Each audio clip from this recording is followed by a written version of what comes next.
kwanza kuwa cabinet secretary katika eneo hili. Akuje tu alete rambi, alafu tuendelee kutoka hapo, na mimi nakuomba tu utakuwa brief ndio tuendelee kutoka hapo.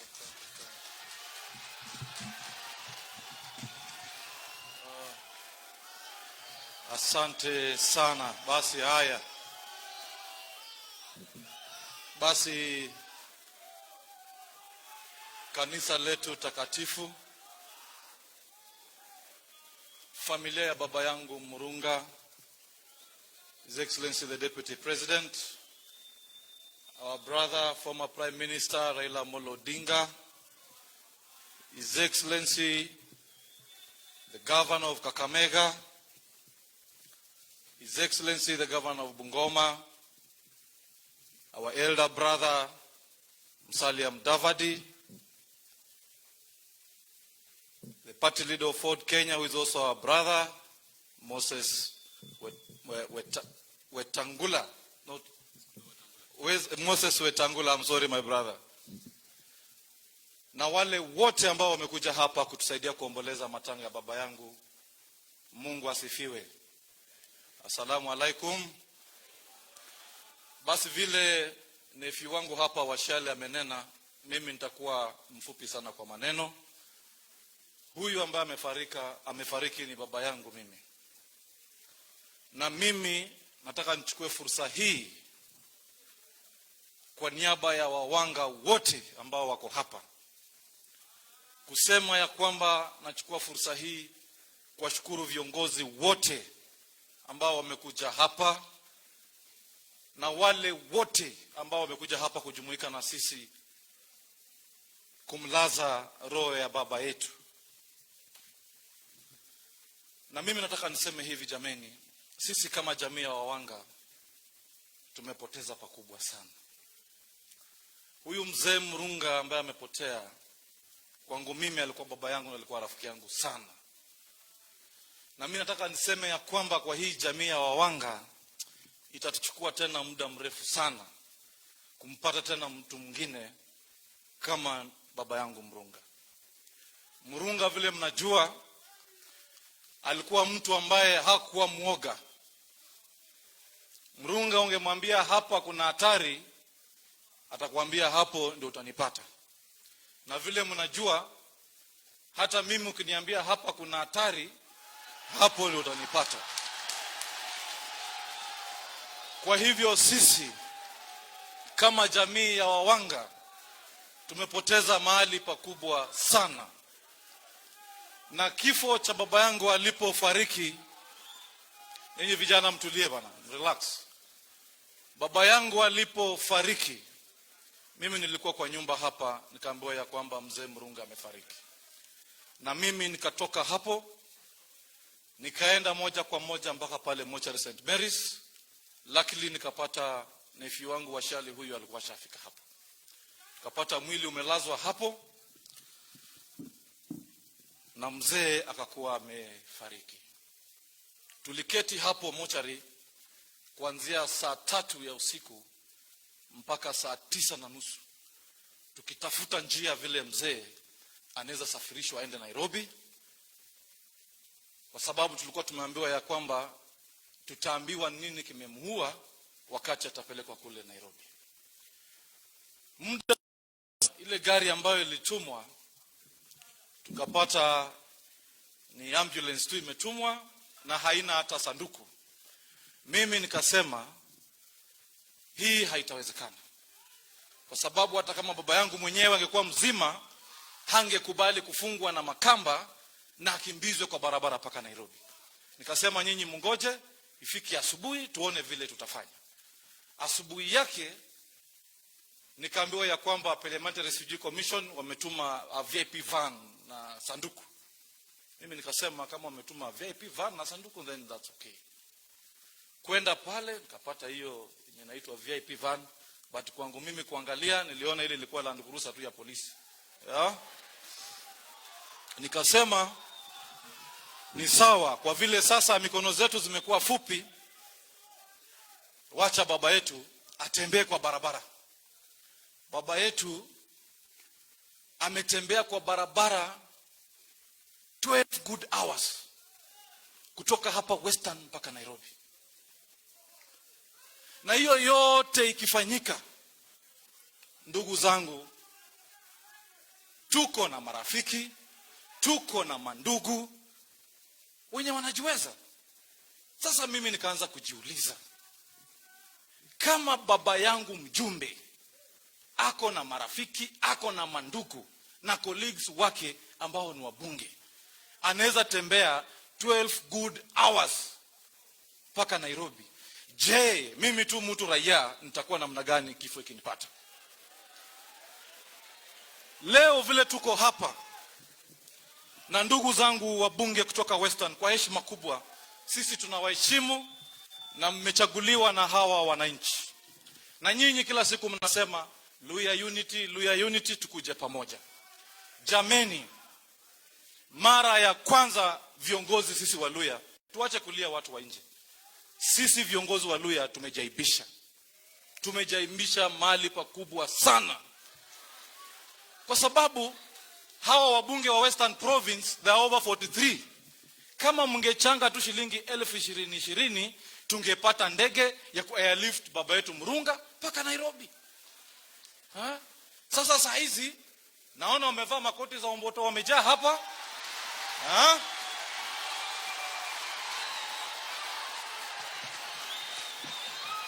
Na manotes kidogo kidogo kukuja hapa sasa kuanza kutuambia, oh, he was a good man, oh, he was generous. That is hypocrisy, my good people. That is hypocrisy. Tuache hiyo.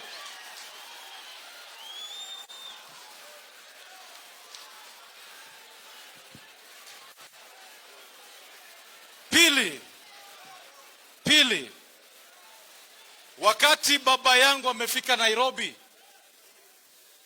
tukaambiwa ya kwamba sasa tunataka tuambiwe ni nini haswa kimeua baba yetu. Mimi nikapigia wakili simu na nikapigia daktari simu. Na nikaambia PA George, make sure wakati hiyo postmortem inafanywa, wakili wetu wako hapo, daktari wetu wako hapo. Muda si nadra, tunaambiwa ya kwamba sasa ripoti ya COVID imetolewa, hiyo mwili iwezi fanyiwa postmortem.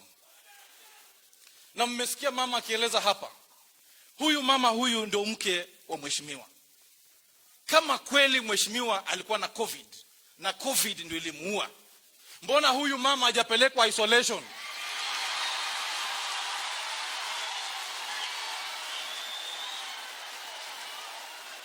Huyu Murunga alikuwa na bodyguard, alikuwa na PA, none of them tumesikia amepelekwa isolation. Wakati baba yangu anakufa, mimi na huyu Washali tulikuwa kwa huo mwili, na over 1,000 people kwa huo mwili. I did not see sub chief, sikuona chief, hata Liguru hakukuwa hapo. Sijasikia hapa Matungu ati wale watu walikuwa wanaangalia huo mwili ati kuna mtu ana COVID hapa. See? Kwa hivyo sisi kama familia na sisi kama jamii ya Wawanga bado tuko na maswali ya kuuliza serikali yetu ya nchi ya Kenya. We are not satisfied. Kama huu mwili ungefanywa postmortem, then hapa tungekuwa convinced kweli baba yetu alikufa COVID. Kwa hivyo jameni, mwisho kabisa, mama yuko hapa. And you know me, I'm one man who calls a spade a spade. Mmesikia haya mambo yote ambayo yaliwekwa kwa TV ya kwamba kuna mama fulani enda kotini kutafuta sijui court order and what have you. Wakati mimi niko hapa nyumbani, mimi nikapigia aunti yangu Hadija, nikamuuliza ni nini haswa inaendelea Nairobi. Kaniambia kuna mama hapa ameenda kotini na sasa kuna court order ambayo haitaturuhusu kuzika mzee. Baadaye tena aunti yangu Hadija ananipigia simu, ananiambia jaribu upigie mama, there is a problem. Sisi tunafikiria yule mama ako peke yake ameenda kotini, lakini kuna mmoja ya marafiki wa mheshimiwa Murunga ndio mwenye amepatia huyo mama wakili, na ndio mwenye anasukuma kisha ya kwamba lazima pesa itolewe.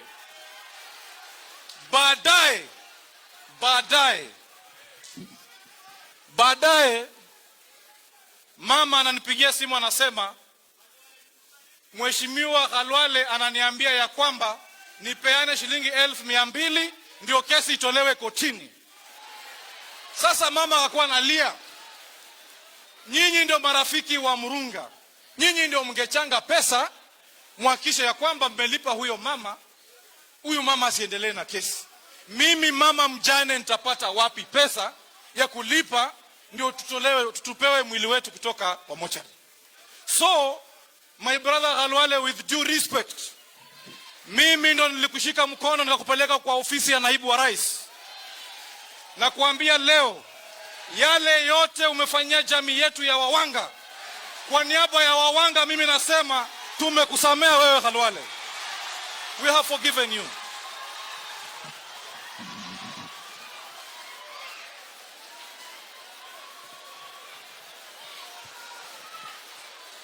Relax.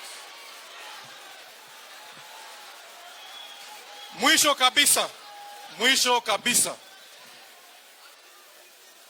kabisa, tuko hapa na naibu wetu wa rais, na tuko hapa na ndugu yetu former prime minister, na tuko hapa na ndugu yetu Musalia Mudavadi. Mimi kuna jambo moja nataka niseme la siasa. Mzee Raila huyu ambaye ni ndugu yetu hapa, hawa viongozi ambao wameketi hapa, mimi nikiwa mmoja wao, sisi sote ni ma student wa huyu mzee Raila Odinga.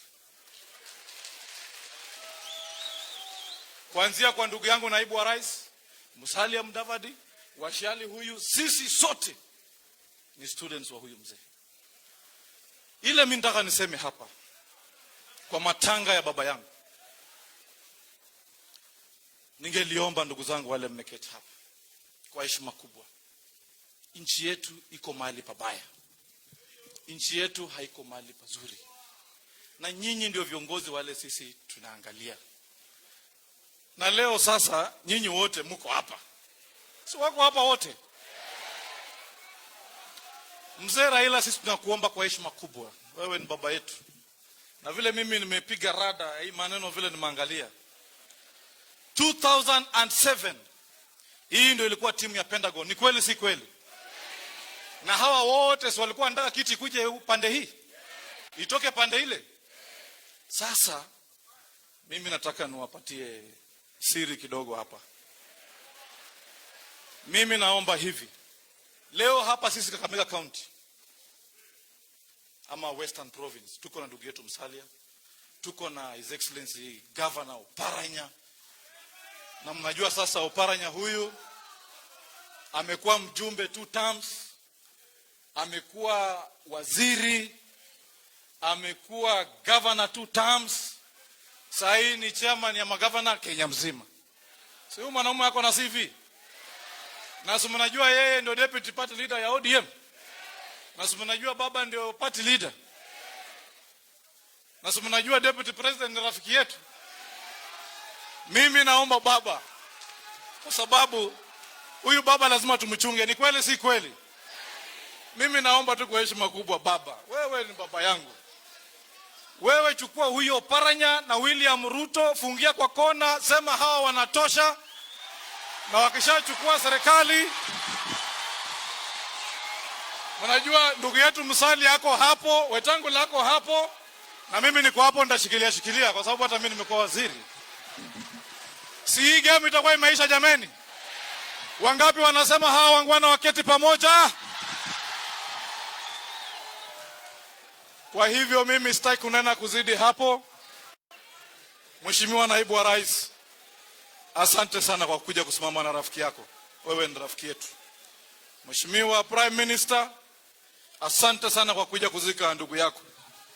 Na vile nimesema hapa, mnajua wakati William na huyo Oparanya na Musalia wakiketi wachukua serikali, maziwa yote top cream, hakuna mtu mwingine anaguza kama baba hajaguza. Si mnajua hivyo?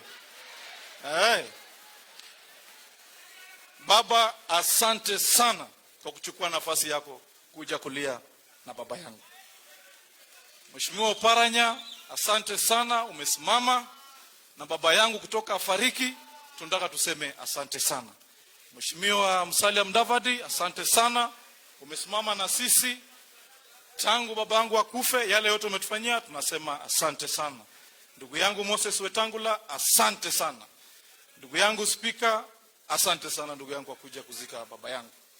Na mwisho kabisa, naibu wa rais, kwa niaba ya familia na kwa niaba ya wawanga, tunakutuma upeleke asante yetu kubwa sana kwa niaba ya jamii hii kwa Mheshimiwa Rais Uhuru Kenyatta, ambaye alituma condolence message yake kwa familia na yule mchango ambaye alipeana.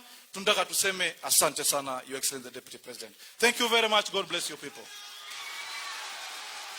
Basi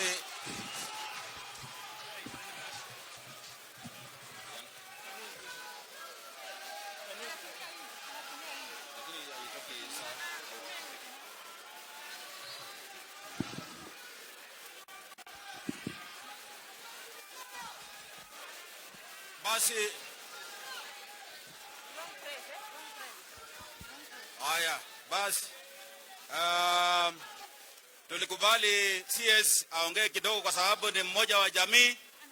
Wale watakuja kufuata baadaye wajaribu wa manage time yao ndio tuweze kuzingatia mahitaji ya Minister of Health, ndio tuende haraka.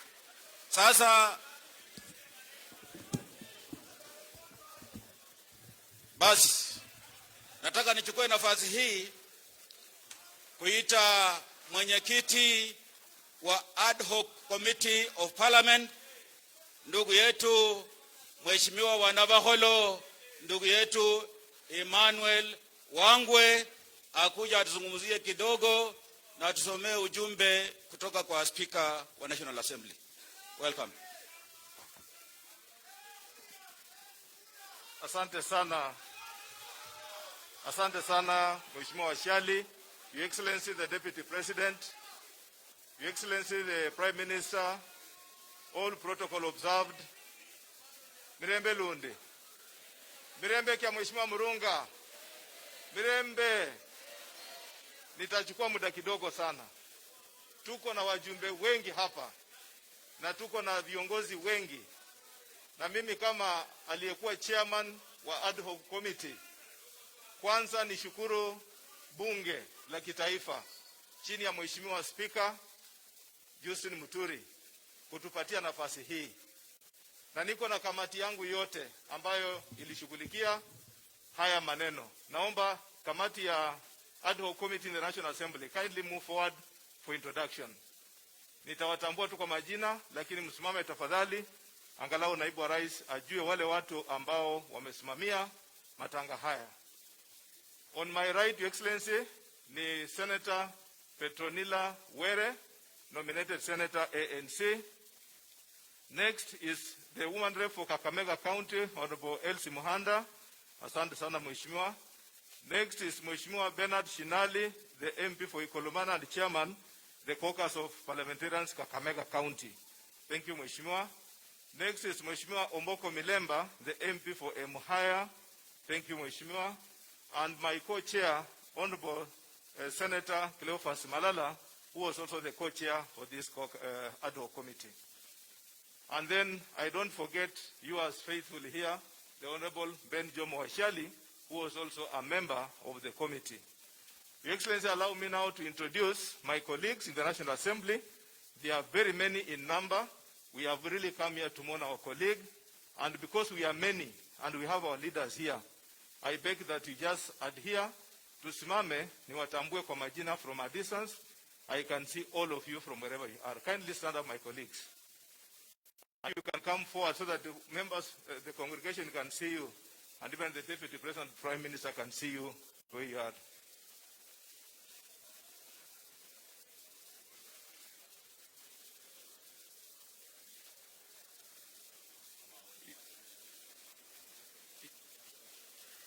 Do you have another mic?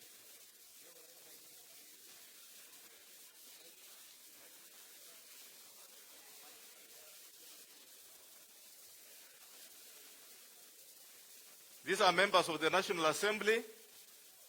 Now that there is many other, next mic, from my immediate left here is the Honorable Tindi Mwale, the MP for Butere. Next is Honorable Bernard Shinali, the MP for Ikolomani. Next is Honorable Catherine Wabilianga, the MP. County is Honorable Elsie Muhanda, the County MP for Kakamega. Unfortunately, we move forward. Next is Honorable Beatrice Adagala, the MP for Vihiga County. Next is Honorable Christopher Seka, the MP for Quisero. Next is Honorable Brighton Yegon, the MP for Konoin. Next is Honorable Mwambu Mabonga, the MP for Bumula. Next is Makoha Odanga, the MP for Matayos. Next is the MP, Honorable Alfred Agoi, MP for Sabatia. Next is my neighbor, Bishop Titus Hamala, the MP for Lurambi. Next is Honorable Malulu Injendi, the MP for Malava. Next is an MP and Commissioner, Honorable Momanyi Ben, the MP for Borabu. Next is Honorable Didmas Barasa, the MP for Kimilili. Next is Honorable Janet Nangabo, the County MP for Transoya. Next is Engineer Tandasa Kasim Sawa, the MP for Matuga. Next is Honorable Nyamoko, the MP from Kisi County, Nyamira County. Thank you very much. Next is Honorable Osotsi Godfrey, nominated MP for ANC. Next is Honorable Janet Sitienei, the MP for Tarbo, who is also the MP for the Deputy President. Next is Honorable Sakwa Bunyasi, the MP for Nambale. And finally, Honorable David Ochieng, the MP for Ugenya. Oh, we have two colleagues behind. We have Honorable Dr. Chris Wamalwa, the MP for Kiminini. We have Honorable Omulele, who is also my speaker, Christopher, MP for Luanda. And finally, Major Retired Honorable John Waluke, MP for Sirisia. We also have former MPs. If they are there, we all put them together. And the way they were spoken under by Mheshimiwa Rashid, we have Honorable David Were is here and others. Allow me now to proceed and just make one appreciation. Allow me, Your Excellencies, to really appreciate all of you who supported this cause. We were fully supported by you individually in terms of financial input. We want to say, I as the chairman, I want to acknowledge your financial input and even your personal advices to my committee.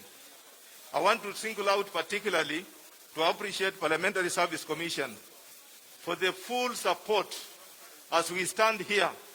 Parliamentary Service Commission funded the whole process, right from Mumias to Nairobi, and the expenses wherever we are today. It was funded fully by Parliamentary Service Commission. I want to say to our employer, who is also here and will read the message from them as an employer, I want to say thank you very much. I want to appreciate my colleagues and the senators as Parliament of Kenya. The 416 members, Your Excellencies, they really contributed money, and that money has been fully accounted for by the family. Mine was to make sure I transmit the money to the family. On that point, allow me to really appreciate the MPs who are senators and members of the National Assembly. At that point, Honorable Your Excellencies, I have been sent on behalf of the National Assembly that Honorable Murunga really had a desire. Who was Honorable Murunga in the House? What was his desire? And it's important for the people of Matungu to listen to this speech by the Speaker of the National Assembly. Allow me to read it. Condolence message to the family and friends of the late Matungu MP, Honorable Justus Murunga Makoha. It is with great shock and profound sorrow that I received the news of the untimely demise of Honorable Justus Murunga Makoha, Member of Parliament for Matungu constituency, on the evening of Saturday, 14th November 2020. At the National Assembly, as the Fraternity of Parliament, we mourn a lawmaker who was charismatic, jovial, and of diligent personality, and one who possessed a great sense of humor, which he would so innovatively employ to ease tense moments. Honorable Murunga was very passionate in the articulation of issues concerning the great people of Matungu constituency, whom he served with utmost diligence and commitment. He was a committed member of the Departmental Committee on Agriculture and Livestock, where he passionately advocated for various issues, particularly in the tea and sugar sectors. Among the issues that he so vehemently championed for are the non-payment of farmers for public sugar mills, increased cost of sugar production, lack of markets for sugar, failure to control imports and exports of sugar, and poor management of sugar companies. It is unfortunate that the cruel hand of death has grabbed him from our midst before the Sugar Bill 2019 was passed. The objective of the bill is to re-establish the Kenya Sugar Board, the Sugar Development Levy, and Sugar Development Fund, all which aim at formulating a regulatory framework to address the issues the late Honorable Murunga advocated for. He was also an active member of the Committee on Parliamentary Broadcasting and Library. We shall forever remember him as a hardworking and visionary leader who relentlessly supported projects aimed at uplifting the welfare of his constituents. His commitment to uplift the living standards of his people was heartwarming to his constituents and the country at large. On behalf of all the members of the National Assembly, the Parliamentary Service Commission, staff of Parliament, and indeed on my own behalf, I wish to take this opportunity to honor his legacy of diligent leadership. We sincerely condole with the family of our late brother, Honorable Justus Murunga, his constituents of Matungu, his friends, and indeed the people of Kenya for the loss of his great legislator at this trying moment. At the National Assembly, we assure the family of our support during this period of great sorrow. Signed, Honorable Justin B.N. Muturi, EGH MP, Speaker of the National Assembly, and the Chairperson, Parliamentary Service Commission. Thank you very much. And at that point, I wish to say thank you and let's proceed. Asanteni. Asante sana. Ad hoc committee of the National Assembly.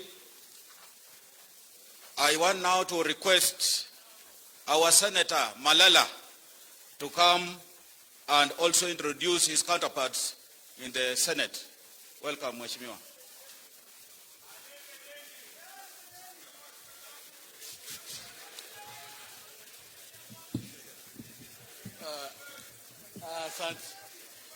Asante, tutalipa.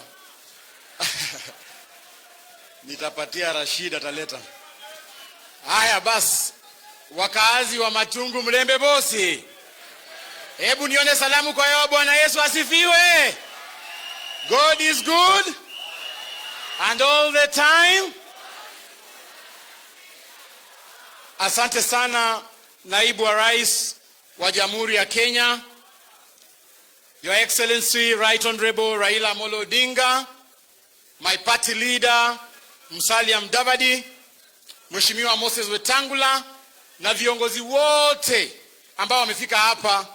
Leo hii mimi nimekuja hapa kuomboleza na familia.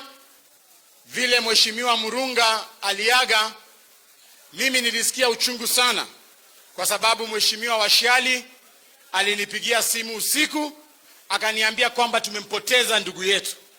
Nilisikia uchungu kabisa, na mimi nikasema kwamba yeye kama ndugu yetu na kama baba yetu, mimi Mheshimiwa Murunga amekuwa wa karibu sana kwangu mimi, kwa sababu vile nilikuwa MCA na nikataka kusimama kiti cha useneta, ni Mheshimiwa Murunga alinishika mkono akanitembeza hapa Matungu. So mimi kibinafsi nimepoteza rafiki wa dhati, na mimi nafurahia Mheshimiwa Murunga and I want to celebrate him kwa sababu alikuwa mtu wa msimamo. Yeye alikuwa anaamua kama ni left ni left, na kama ni right ni right. Hata kama msimamo wake hauelewani na wako, yeye alikuwa mtu wa msimamo. Na ndiposa leo nataka kucelebrate Mheshimiwa Murunga tukiwa hapa Mumias. Na Murunga alikuwa na passion moja ambayo leo sijasikia watu wakiongea hapa. Passion ya Mheshimiwa Murunga ilikuwa Mumias Sugar Company ifanye kazi. Na leo hii bahati nzuri na Mwenyezi Mungu ametuleta hapa sisi sote. Tuko katika nucleus shamba ya Mumias Sugar Company.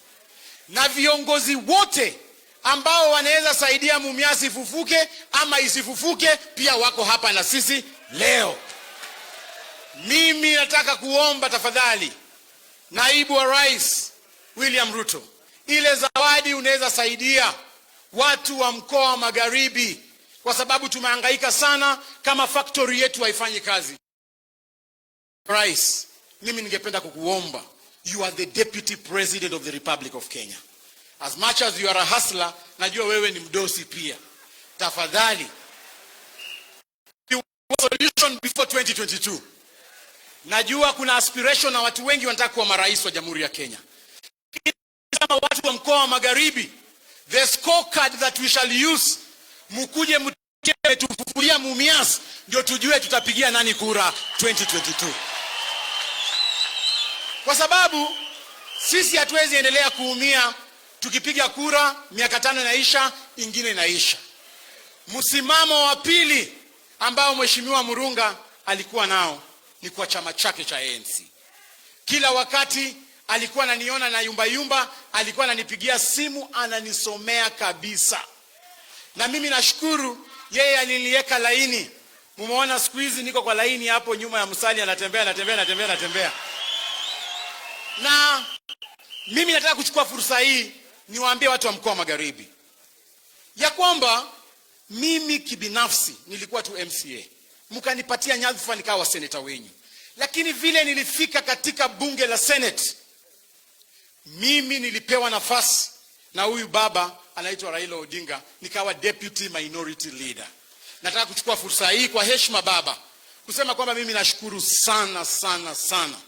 Na nitazidi kukutumikia kama Deputy Minority Leader katika Senate. Tukifika kwa upande wa siasa, nashukuru Naibu wa Rais Raila Odinga na Musalia Mudavadi na Mheshimiwa Uhuru Kenyatta kuweka Kenya pamoja. Sasa hivi kama haingekuwa ile handshake, Kenya ingekuwa imekatika katikati. Lakini wameweka Kenya pamoja. Sasa hivi tunatulia. Ni mambo ya kelele kidogo tu na different ideological differences. Lakini mambo ya amani tuko nayo. Na mimi nashukuru haswa na President Uhuru Kenyatta na Deputy President wa chama cha Jubilee. Kule Msambweni, wakati tumepoteza mbunge wa Msambweni na tukawa na by election, President na Deputy President walikaa chini wakasema kwa sababu ya amani ya Kenya yetu waachie chama cha ODM, they will not field a candidate in Msambweni. I want to request Prime Minister Raila Odinga, in the same spirit Uhuru Kenyatta aliacha ODM ikafield candidate kule Msambweni. Leo tukiwa hapa Matungu, ningependa kuomba kwa niaba ya ANC ya kwamba kiti cha Matungu kiachiwe chama cha ANC. Na naomba tu ndio tuendelee kufanya kazi pamoja. Hata kule Bungoma tumempoteza mheshimiwa wa kule Kapchai. Mimi kama ANC, I will discourage hata ANC kufield candidate kule Bungoma. Tutaachia Weta yeye achukue hiyo aende naye. That is the only way tunaweza weka Waluya pamoja. Na mimi nawaomba Waluya tafadhali. Nawaomba. Na nataka kusema hapa bila kuogopa. Nawaomba Waluya, leo vile Naibu wa Rais ameingia hapa, mimi damu yangu ilisimama. Niliona mambo sijaona. Niliona security tight. Hata reke wako hapa ndani. Ile red carpet alipata kutoka kule kwa vumbi mpaka hapa, niliona kweli kuna power. Mimi naomba Waluya, pia sisi tusimame kwa nyuma ya mmoja wetu, pia sisi tufiliko hiyo power ambaye leo nimeona Naibu wa Rais. So Mheshimiwa Rashid, ndugu yangu, mimi ninataka kugeuza lineup yako hiyo kidogo. Lineup yako ilikuwa mzuri, lakini naona tunaweza pigwa bao. Lineup ambayo mimi ningependa kuomba wa jamii ya Waluya ni ya kwamba, sababu baba akisema tosha, wewe unatosha. sababu sisi tumesimama na Mheshimiwa Raila sana, na nikoshua kwa ndani ya roho yake anatupenda sana. Mimi ningependa kuomba baba, tafadhali, huyu kijana anaitwa Moses Wycliffe Musalia Mudavadi, yeye ndio amekuwa mbele. Mheshimiwa Oparanya ni mzuri, lakini apange tu laini nyuma ya Musalia kidogo, alafu tusonge mbele. Mimi naomba tafadhali tusonge mbele hivyo. Haya, mwisho kabisa ningependa kuintroduce wale maseneta ambao wako hapa, na kwa sababu ya muda hawataongea wote. Ningependa tu wasimame. Nitaanza na Mama Signal. Ako hapa Mama Naomi Shionga, nominated senator kwa chama cha ODM.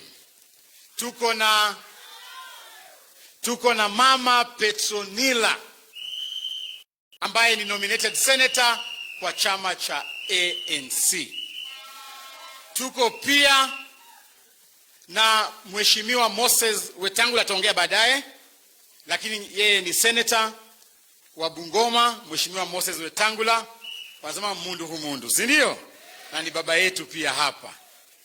Tuko na Senator George Khaniri ambaye ako hapa, na yeye sio senator tu, yeye pia ni commissioner kwa bunge kule, na yeye ndio amefacilitate hii mambo yote ambayo iko hapa. Nataka kabla nimalize nimkaribishe apeane hotuba ya Parliamentary Service Commission. Ndio mimi napanga, mheshimiwa, relax. Sasa tuko kwa Senate. Nitaita mama baadaye. Mimi sasa tuko upper house, si ndio? Sasa tuliza boli kidogo. Ningependa sasa nikaribishe Mheshimiwa George Khaniri, mbunge wa Vihiga, seneta wa Vihiga, akuja aseme jambo, alafu tutasonga mbele. I'll ask Mama Elsie to say something after that.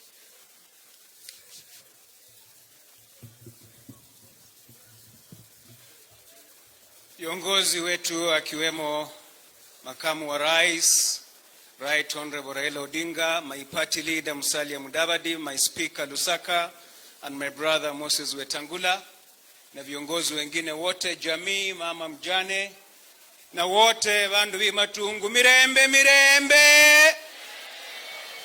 Vandu vi Matungu, mirembe.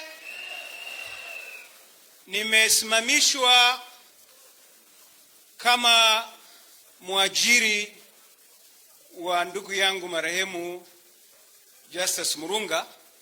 Kwa hivyo nitatoa rambirambi hizo kama mwajiri, lakini kwa sababu niko hapa na mimi ni senator wa Vihiga, lazima nilete rambirambi za watu wa Vihiga. Nimba na rambirambi za watu wa Vihiga mambe ni ngosi. My people, I have come here with a heavy heart to mourn not just a brother, not just a member of my party, but a friend. On my own behalf, and on behalf of the people of Vihiga, I want to say to the people of Matungu and the family of our departed friend, poleni. Tunajua machungu ambayo mnapitia, lakini tuna imani ya kwamba Mwenyezi Mungu atawafariji. The people of Vihiga stand with you. The people of Vihiga mourn with you. Just before I give the official speech from the Parliamentary Service Commission, I want to join my brother. I'll just say two things. As I flew in to come here, nikaangalia kiwanda chetu cha Mumiasi, hakuna moshi natoka. This is the backbone of the people of this region.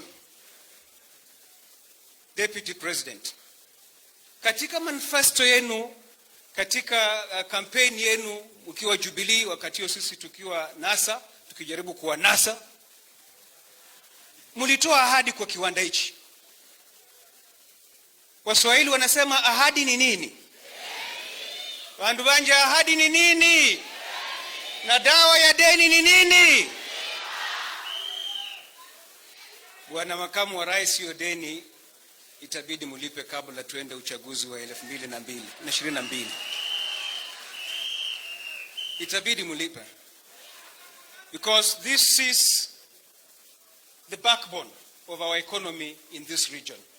Mumbiasi kififia, uchumi wetu umefifia. Sawa sawa? Na makuba kakileo ya kabola kena kana nyambole mulweru. Ninze mulweru, mwala ninze mulweru. Numbe ni mwikhale nukundu ko hola lweru. Kukureba abola shinu bola namangana mba hanavza pole tsiya bandu babihiga. Kwambeza umwikhale nayo na khureba yumbora namangana mba. Makuba kakileo ya kabola yaka ndi kuzebandu baluya khwakobza tsingasi zebandu baninakho nibakhenya khutukha benya khutukha iria nichakha tukha ikulwe neyo chakhanyola matunda machiyanga khuchenyene ndakhoza inzala ni khubwa hasiano khubolanga enough is ndeba he bandu banje khali munyeshi mwaibula pasasa shibali aha kwani munde badiyo alinako kanga alinako kanga na namba mbili alinako kanga musakhulu alinako kanga kushaliza musaza khuli bandi shenyu ni shenyu khuhanda khumwana weru nambula khana khuza khwatukha khwakulu yaho khwahurra khulo bandi bahurra bulayi shikali ndio nafasi haikuwa yangu kuongea kama seneta wa Vihiga, nafasi ni yangu kama commissioner. Bwana makamu wa rais, nilikuwa nawaeleza tu watu wa Vihiga wana huzuni sana na mambo ya ambayo imefanyika hapa. I will now read the message of condolence from the Parliamentary Service Commission following the untimely demise of Honorable Justus Murunga Makoha, Member of Parliament for Matungu. On behalf of the Parliamentary Service Commission, I wish to convey our heartfelt condolences to the family, relatives, and friends following the untimely demise of Honorable Justus Murunga Makoha MP. As the Parliamentary Service Commission, we mourn a colleague, a legislator full of charisma, amiable, of a good humored personality.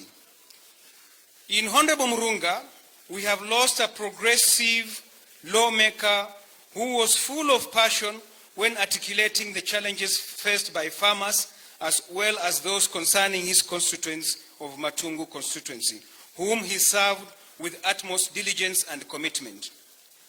As a commission, we are deeply saddened by his death, and in accordance with the prevailing policy, we have provided several facilities and services to ensure we give our departed colleague a befitting send-off. Some of these include placing of newspaper advertisements, security arrangements both in Nairobi and Matungu, airlifting of the body to the burial venue, appropriate transport for the two spouses, and provision of mega dome, where we are seated now, for the burial ceremony, among other services and facilities. The Commission has noted with gratitude the cooperation of the family throughout the planning of the send-off of our dear brother. As a Commission, we look forward and commit to working with the family to ensure all necessary facilitation in accordance with the parliamentary bereavement policy is done in an expeditious manner. On behalf of the Parliamentary Service Commission, staff of Parliament, and indeed on my own behalf, I wish to take this opportunity to honor his legacy of diligent leadership. We sincerely condole with the family and friends of our late brother, Honorable Justus Murunga, his distinguished constituents of Matungu, his friends, and indeed the people of Kenya for the loss of this great legislature at this trying moment. As a commission, we assure the family of our support during this period of great sorrow. May the Almighty God continue to grant you peace and comfort even as you lay him to rest today. This message is signed by my chairman at the commission, the Honorable Justin Muturi, Chairman, Parliamentary Service Commission, and Speaker of the National Assembly. May God bless you all. Asante sana Mheshimiwa Khaniri. Nilikuwa nimesahau kumtambua Attorney General Mheshimiwa Amos Wako. He is the senior most senator pale katika Senate. Nilikuwa nimesahau kumtambua na anakuja, hata sasa siwezi mkataza. Huyu Amos Wako nilimsoma kama niko class 2 katika GHC. Nilikuwa nasema, wanasema ati parliament consists of the president, the speaker, members of National Assembly and Amos Wako. Ndio huyu, sasa acha aseme mwenyewe.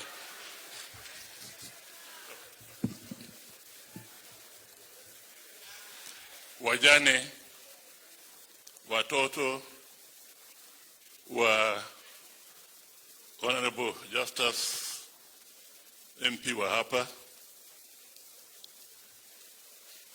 Mr. Deputy President William Samoei Ruto, ambaye mimi ni headman wake huko Karen, Wycliffe Musalia Mudavadi,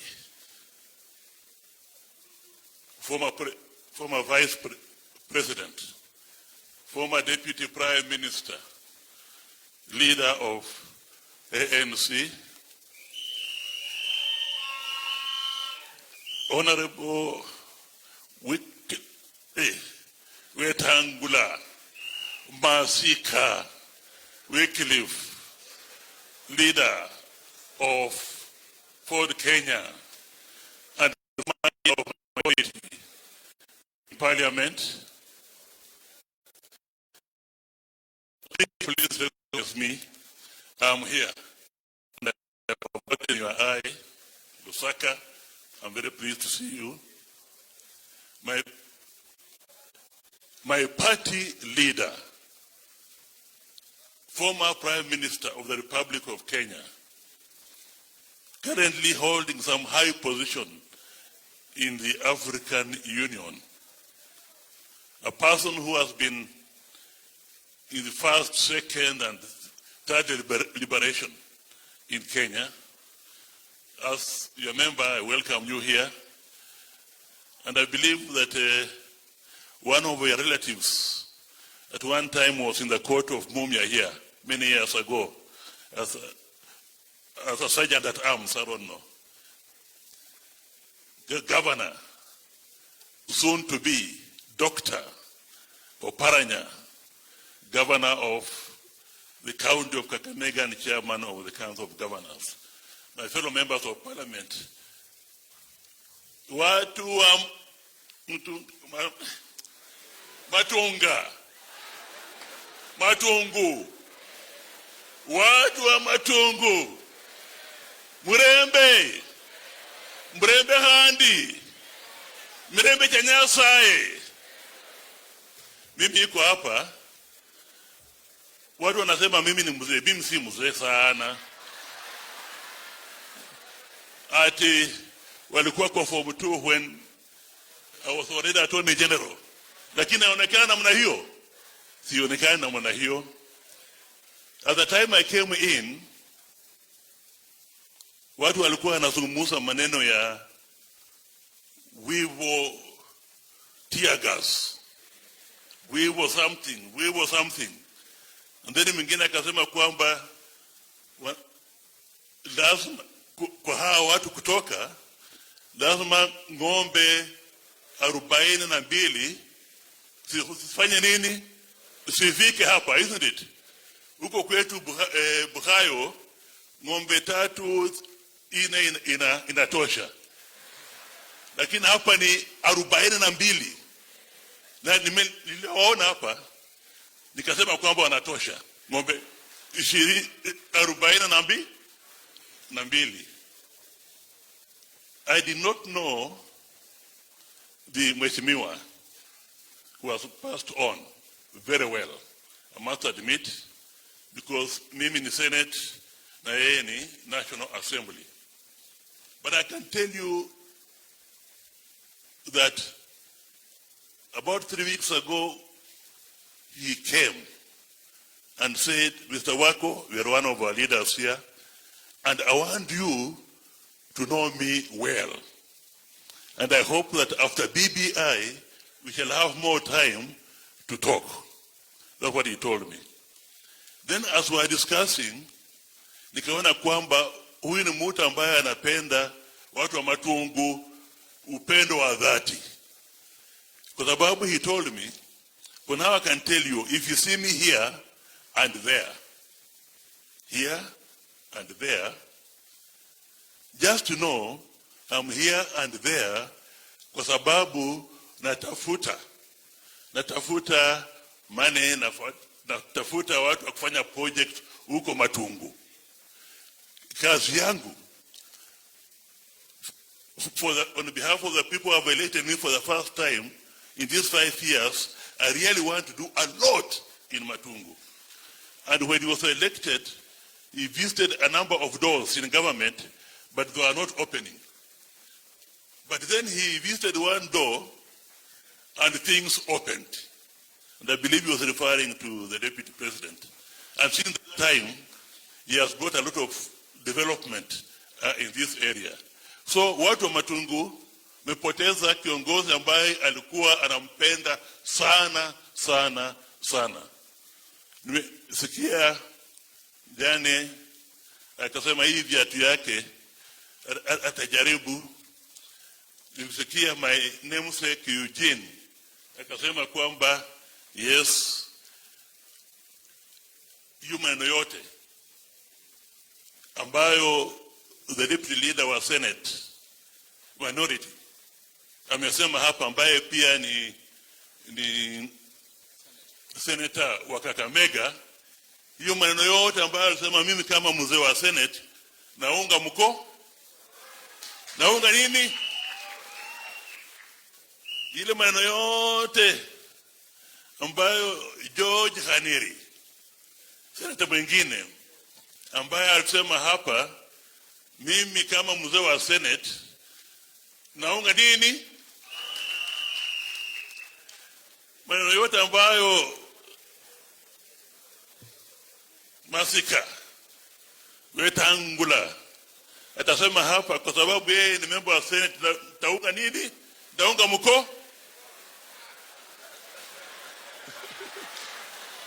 maneno ambayo Wycliffe Musalia Mudavadi atasema hapa, kwa sababu wewe ndugu yangu taunga mko. Maneno yote ambayo Raila atasema hapa nitaunga mko. Maneno yote ambayo Samuel Ruto atasema hapa nitaunga mko. Sasa mimi kama mzee na waunga mko. Asante. Haya, Mheshimiwa Amos Wako, that is now a typical example of who Waluya is. Yeah, Waluya wanaunganga kila mtu mkono.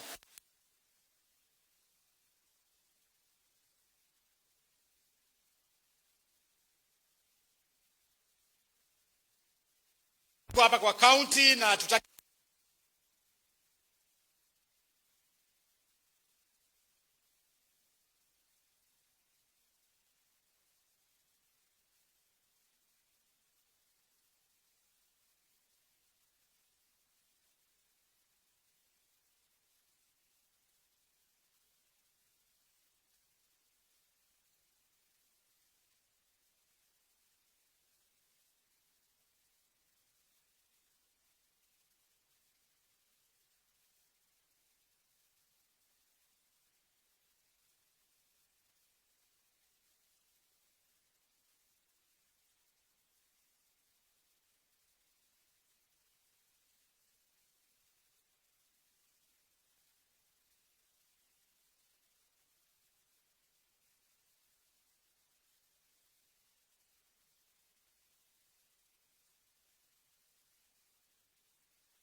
na sisi tunasema asante sana.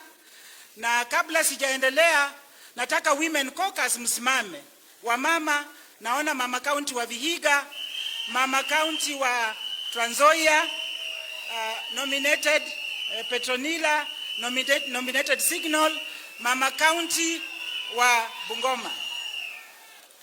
Unajua mama saa ingine tunasaulika. Kwa hivyo tukipenyea kidogo lazima tuonekane. Mrembe boss, mrembe hand. Mimi pia nataka kushukuru watu wa Matungu kwa kuchagua kiongozi mwenye alikuwa anafanya kazi na sisi wote.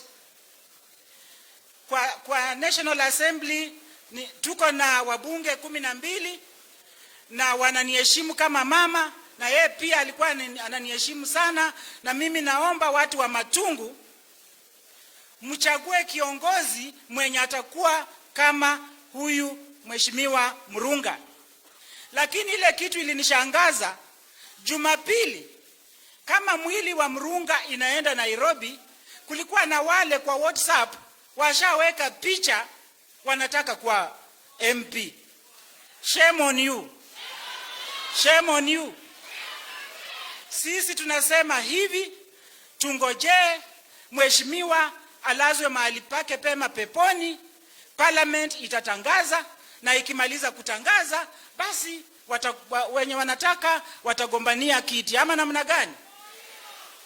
Na mimi kama mama nikimalizia nataka kusema ya kwamba watuombee huku Western. Kila breaking news inatoka Kakamega.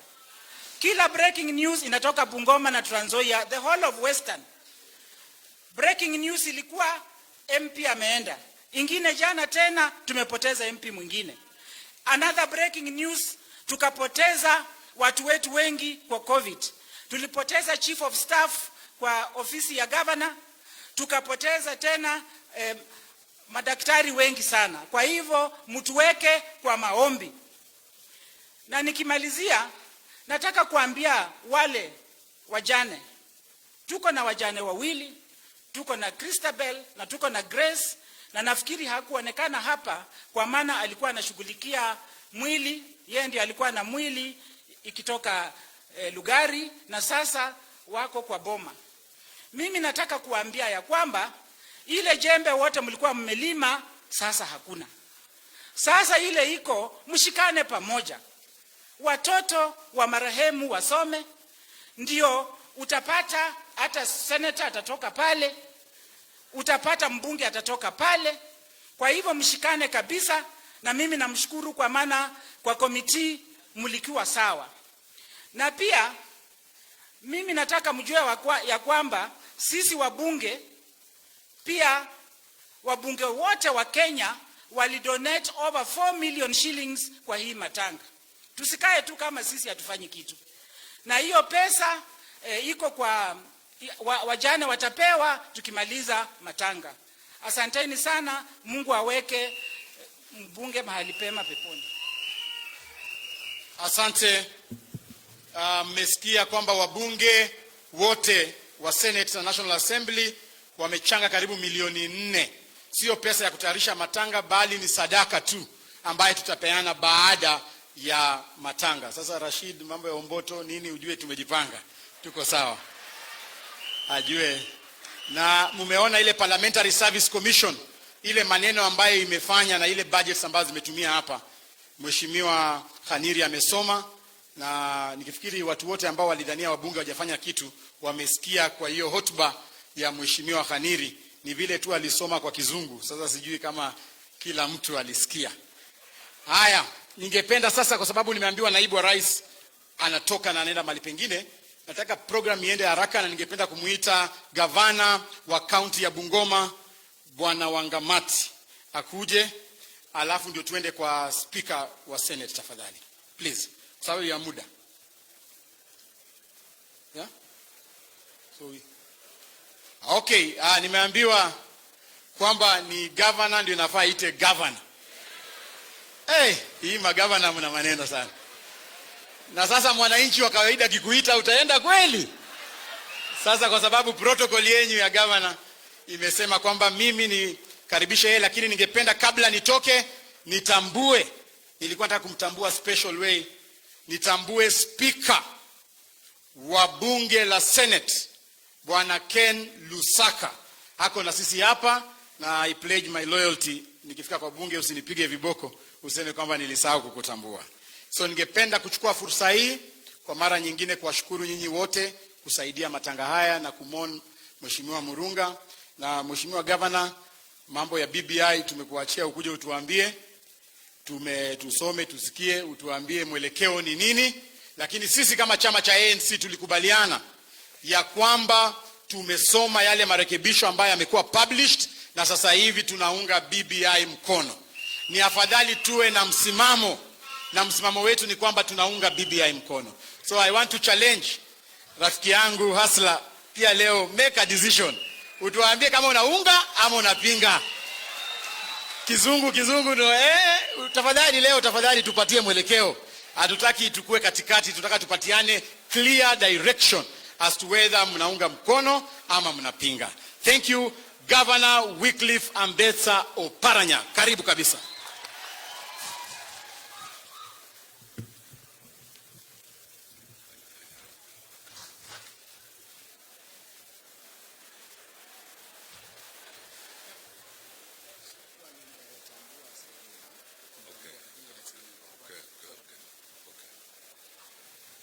Wananchi hamjambo?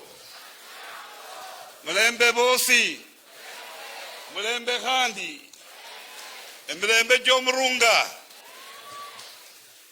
Basi wajane na familia ya Mheshimiwa Murunga, the Deputy President of the Republic of Kenya, the former Prime Minister, ndugu yangu Musalia na Wetangula, na Speaker wa Senate na wananchi wote,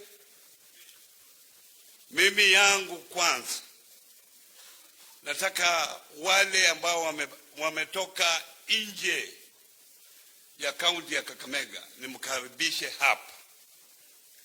Najua wengi wenu mlikuja hapa mapema kabisa, kuanzia saa 3. Wale wabunge ambao walikuwa Kisumu walikuwa wamefika hapa na wamekaa kwa makini kabisa kwa hii masaa yote ambayo tumekuwa hapa. So nyinyi wote namshukuru kabisa, na mjue ya kwamba sisi tumekuwa na uchungu mwingi kabisa aswa kumpoteza mmoja wetu, kwa sababu Mheshimiwa Murunga alikuwa kiongozi katika Matungu na pia akiwa kiongozi katika kaunti ya Kakamega na kwa Kenya jumla. Kifo chake kimekurudisha nyuma kabisa watu wa Kakamega. Niliposikia kifo chake kupitia kwa Bwana Washiali nikiwa Nairobi, nilikuwa na huzuni mwingi na nikasema tufanyie pamoja. Hata nikaambia Washiali sioni maana ya Mheshimiwa Murunga kwenda Nairobi kwa funeral home. Tuna funeral parlor hapa Kakamega.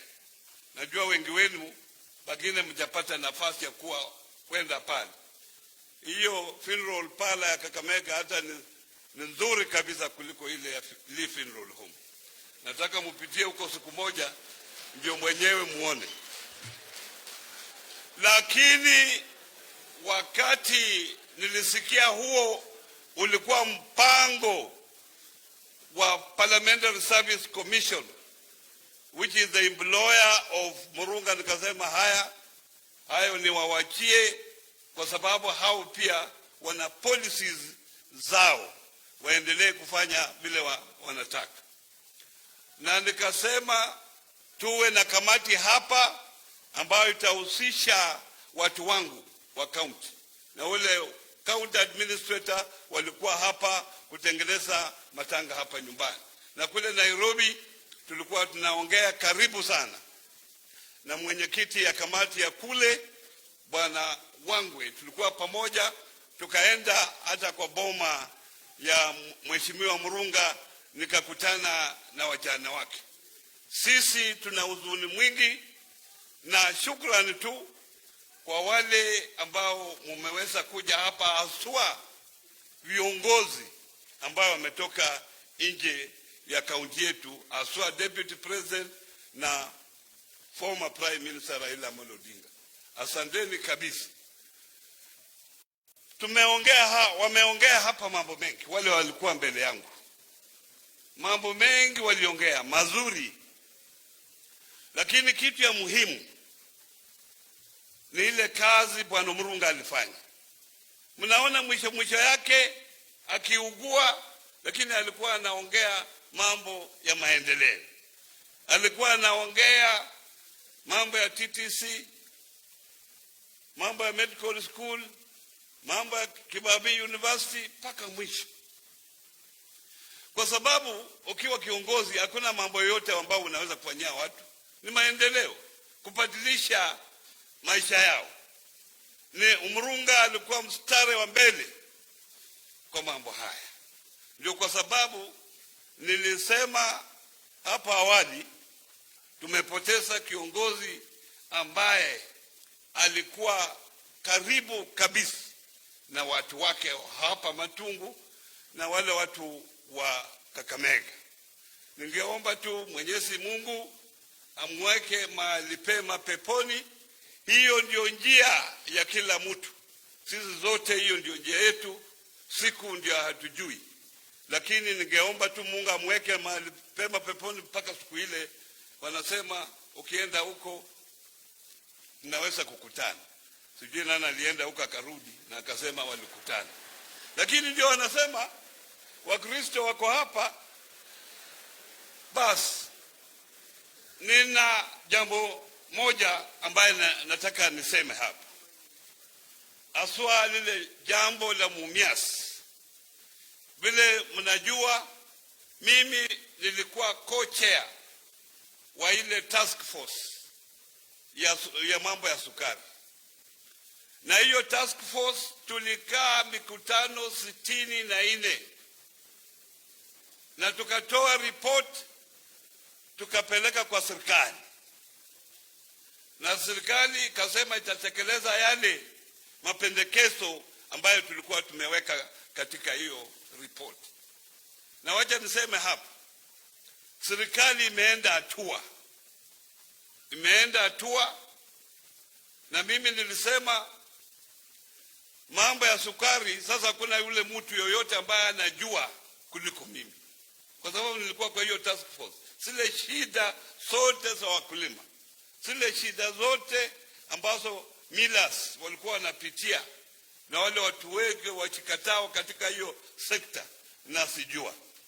Na mahali tumefika, nina hakika tutafufua hii kiwanda ya Mumias. Na sitaki niseme tumefika wapi, kwa sababu kitu inaweza kutokea. Lakini mbele yenu tukiwa na Deputy President hapa na Mheshimiwa Raila Amolo Odinga na Rais, wanajua mahali tumefika mambo ya Mumias. So be patient, tutakuja tuseme ndio hapa tumefika, kwa sababu tunataka suluhisho la kudumu. Kwa sababu tukifanya mambo hala itakuwa tena turudi mahali tuko sahihi. Mambo ya BBI mnajua msimamo wangu. Na huyo msimamo tulichukua siku ya kwanza, kwa sababu mimi nilikuwa na nafasi ya kusoma ile report. Yale mikutano yote ambayo ilifanyika kwa mambo ya BBI, mimi nilihudhuria hizo mkutano zote kuanzia Kisii mpaka kule Mombasa. Na nimechukua hiyo msimamo. Ningeomba ikifika wakati huo basi tutaongea mambo ya BBI, lakini huo ndio msimamo wangu kama kiongozi wenu hapa Kakamega. Ningetaka tu, kwa sababu Senate ni ndugu yetu ako hapa, afanye tu jambo kwa sababu yuko hapa. Yeah. Na nina deputy governor ambaye ameenda nje kidogo kuweka ripoti nyingine. Nataka nimkaribishe Mheshimiwa Wangamati kwanza, alafu ndio speaker aje. Haraka taka 10. 10 ni nyingi, 2.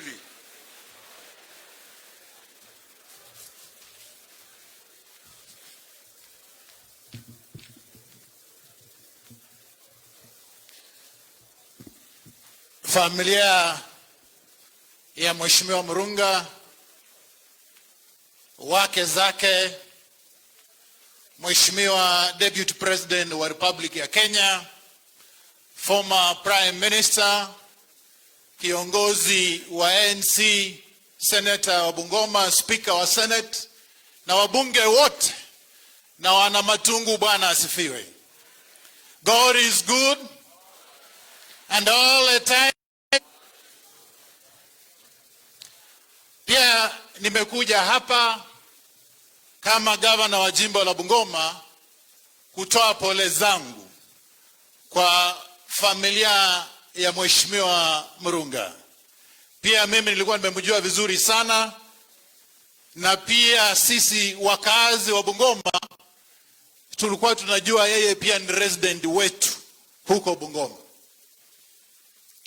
Na nimekuja hapa pia kusema kuwa Mheshimiwa Murunga was one of the most focused leaders or members of parliament that you have had in this region. Na mimi kwa niaba yangu, kwa niaba ya familia yangu, kwa niaba ya Bungoma County, kwa niaba ya serikali yangu, nimekuja hapa kutoa pole zangu. La pili, pia nataka kushukuru wake Grace na Grisabel.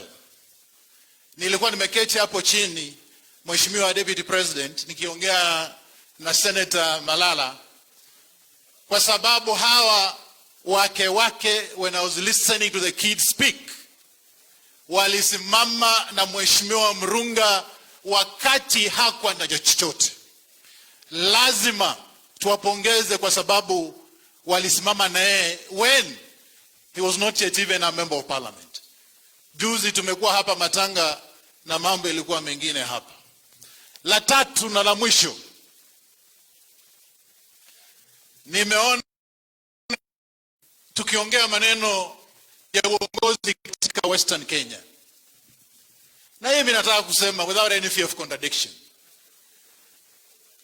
that hakuna mtu atakuachia uongozi. Leaders emerge in this country. Hawa wanaume, ukiona Raila Amolo Odinga, he emerged. Nobody in Nyanza sat akasema Raila Amolo Odinga ende mbele akwe kiongozi ya Nyanza. Yeye alipigana vita zake, akapigana na kina Anyang' Nyong'o, akapigana na kina Orengo, and then he emerged as a leader in that region. Mheshimiwa William Samoei Ruto, he emerged. Hata alienda against the late President Moi. Aliangusha wanaume huko Rift Valley. And he emerged. Hata hapa Western, wacha tuseme ukweli. A leader must emerge. Mambo ya kusema ati kwani siku hizi atuchukue Musalia, uchukue Oparanya, atuwaeke pamoja wakae, atuwaamue. Watu wanatafuta msichana mmoja wanaweza kaa pamoja wakaamua.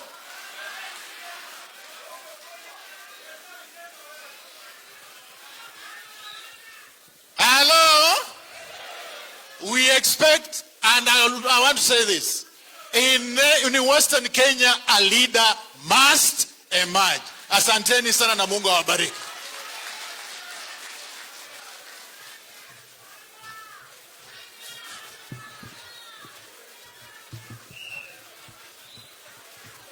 Asante Bwana Wangamati. Nataka nimtambue Sabula, Mheshimiwa Sabula, vile mnajua mwili wa marehemu ulipitia kule kwake. Sasa alikuwa kule kupokea mwili, aje hapa haraka aseme vile mlikuwa kule.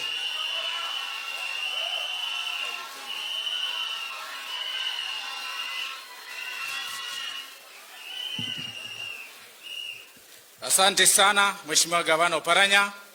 I will not go to protocols. Viongozi wote na marafiki wa Mheshimiwa Murunga, Bwana asifiwe nyote. Bwana asifiwe nyote. Mimi leo nimeamka saa 11 asubuhi kumkaribisha mwili wa Mheshimiwa Murunga kule Lugari. Na unajua kimila ya Waluya, Mheshimiwa Murunga alikuwa amekataa kuja huku. Ndege ile imebeba Murunga kutoka Wilson Airport ikakosa coordinates, ikapotea, ikaingia Lugari Forest ndani. Mwili ikaland Lugari Forest. For 2 hours imekuwa Lugari Forest ndani, tukapatiana new coordinates za Savala Primary School, ndio pilot akaland safely pale. Tumekaribisha mwili, tukoomba na watu wa Lugari, nimelete mwili uko hapa. Ule mama mkubwa wa Lugari tukaongea naye, tukamwambia kubali bwana azikwe Matungu kwa sababu tupatie familia Washitete heshima. Nimefanya vizuri. Nimefanya vizuri. Na kama tumepatia familia Washitete heshima, watu wa Matungu, na waomba kwa roho safi, Safaricom ikilia saa hii simu ya Murunga inasema mteja uliompigia hata patikana tena. Mimi naomba watu wa Matungu, hiki kiti cha Murunga kilikuwa cha chama cha ANC. Kwa niaba ya Murunga tupatie chama cha ANC hii kiti amalizie muda wake. Wangapi wanakubali kupatia Murunga salamu ya mwisho? Kwa hivyo mimi sitakuwa na mengi. Murunga alijaribu siasa kule Lugari, alisimama kiti cha ukansela 2007, akaangushwa na MCA Makapila, tumetembea naye kwa hapa, lakini akarudi nyumbani. Vile alirudi nyumbani akafaidika, watu wa Matungu wakampatia kiti. Wale viongozi national mko hapa, gavana yuko hapa Oparanya na kuheshimu, Moses Wetangula uko hapa na kuheshimu, Lusaka na kuheshimu, Mudavadi uko hapa na kuheshimu, Deputy President uko hapa na kuheshimu, Raila Amolo Odinga na handshake yako na Uhuru na kuheshimu. Nyinyi mturudishie Mumias Sugar ili Murunga akiamuka kwa kaburi akienda mbinguni apate Mumias Sugar inawaka. Asanteni na Mungu awabariki.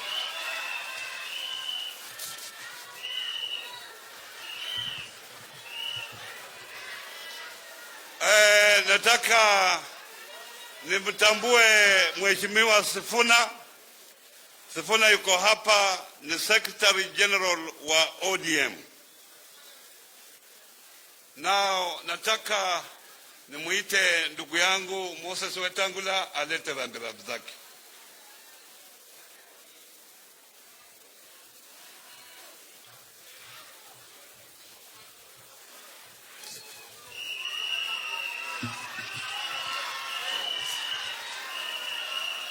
Bandu befwe mulembe.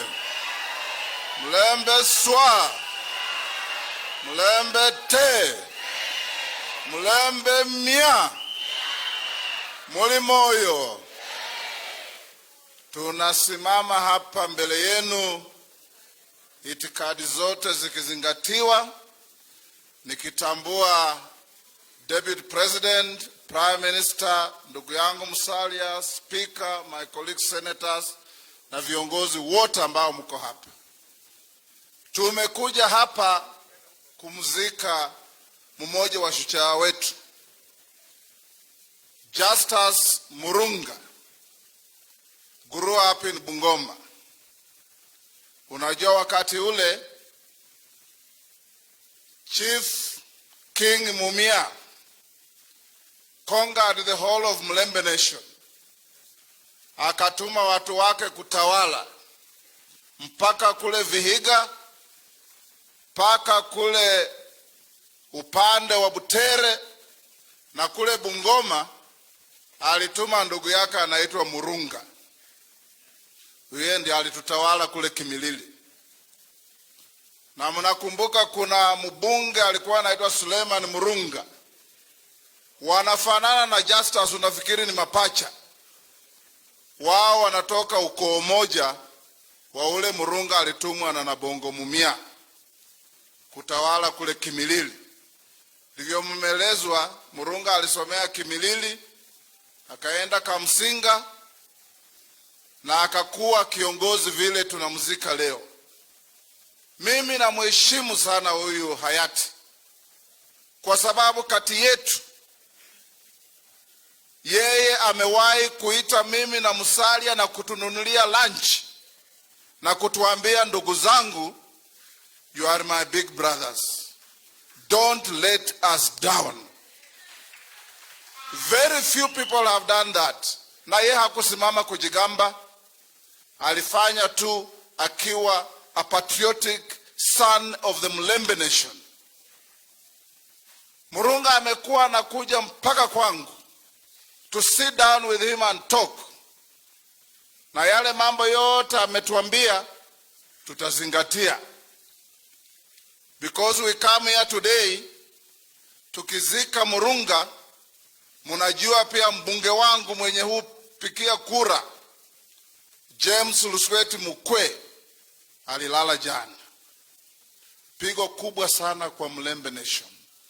To lose your top leaders 2 at a go, not to mention wale madaktari wamekufa kwa COVID wengi wanatoka kwa Mlembe nation. Doreen Lugalik, Dr. Inyangala, Dr. Lusiola, Dr. Isi, my classmate, na wengine. Sasa tukiwa hapa as a nation of Mlembe, we mourn with our own. And in doing so, na waomba ndugu zangu, tukiwa hapa leo, mwelekeo wetu, wananchi wetu, muangalie kule Weta na Musalia wako, mnajua hiyo ndio njia. Ile maneno tulisema kwa BBI Kakamega, tuliwaambia bandu befwe mwikhala meso balomufubi balomelela nalia, mwikhala meso khubela efwe balisiyanja marembe, bandu bechanga busa khubakhinila khupa chimbi khuchakha ne barekukha ne bamulekha mwemile busawo muri. This time round nataka kuwashauri jamii ya Mlembe. The issue as to whether we support BBI or not is academic, because you know we do.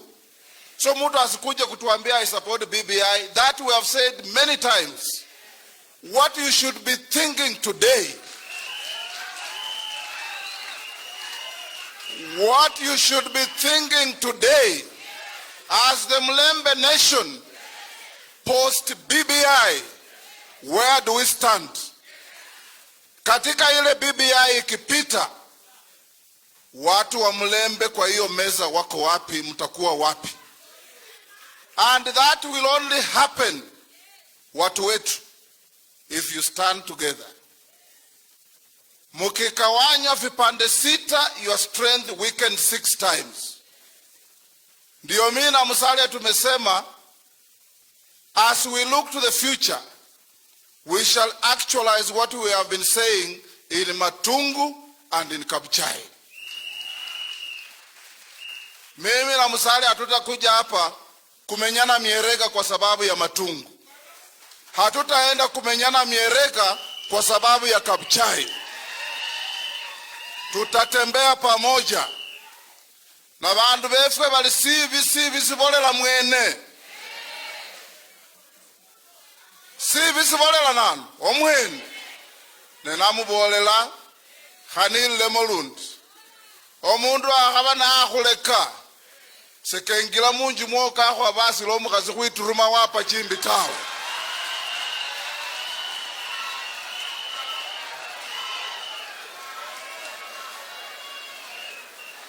Khabane wikhwe selasi ne wiyamba lwe khunungo. Leo tunamuzika shujaa Murunga. We want to live by his ideals. Ndugu yangu Deputy President, you are a very frequent visitor to this region. Sisi kama viongozi wa area hii, ukiangalia factory yetu ya Mumias imekufa. Nzoia iko mahututi. Ukiangalia Malaba Malakisi ilikufa. Pamba yetu hakuna. Pan paper iliuzwa. Zote zimeenda. Tafadhali, in the final years of your government, you have one budget to go. Please put some money to revive Mumias, to save the economy of our people. Please put some money in Zoya to save the economy of our people. And we have said, and I want to repeat as I go to sit down, hawa viongozi hao naona hawata kubali kuleta mtu mwenye hatujui hata akiwa na mali namna gani. Hata anakuja kulisi Nzoia Sugar Company. Hata anakuja kulisi Mumias. We want to define the interests of the people of this region. Agriculture is 100% devolved. Hand over Mumias to Kakamega County. Let them look for strategic investor. Hand over Nzoia to Bungoma County. We shall get a strategic investor. But to bring us mysterious tycoons,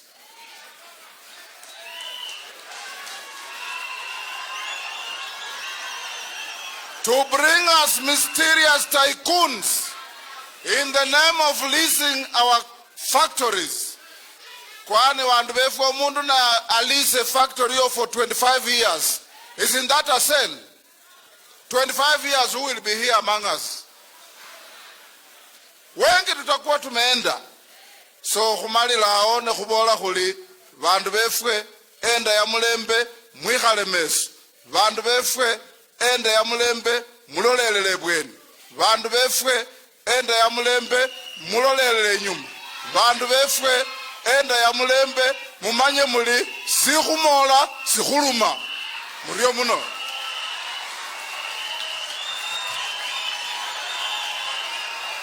Aya.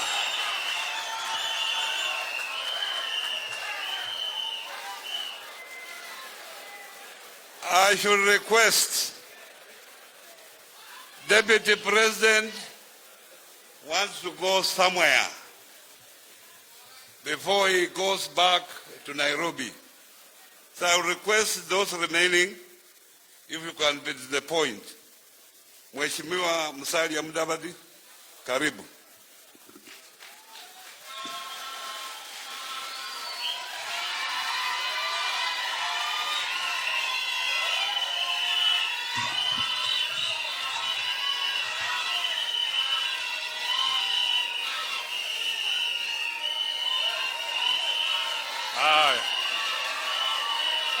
Asante sana.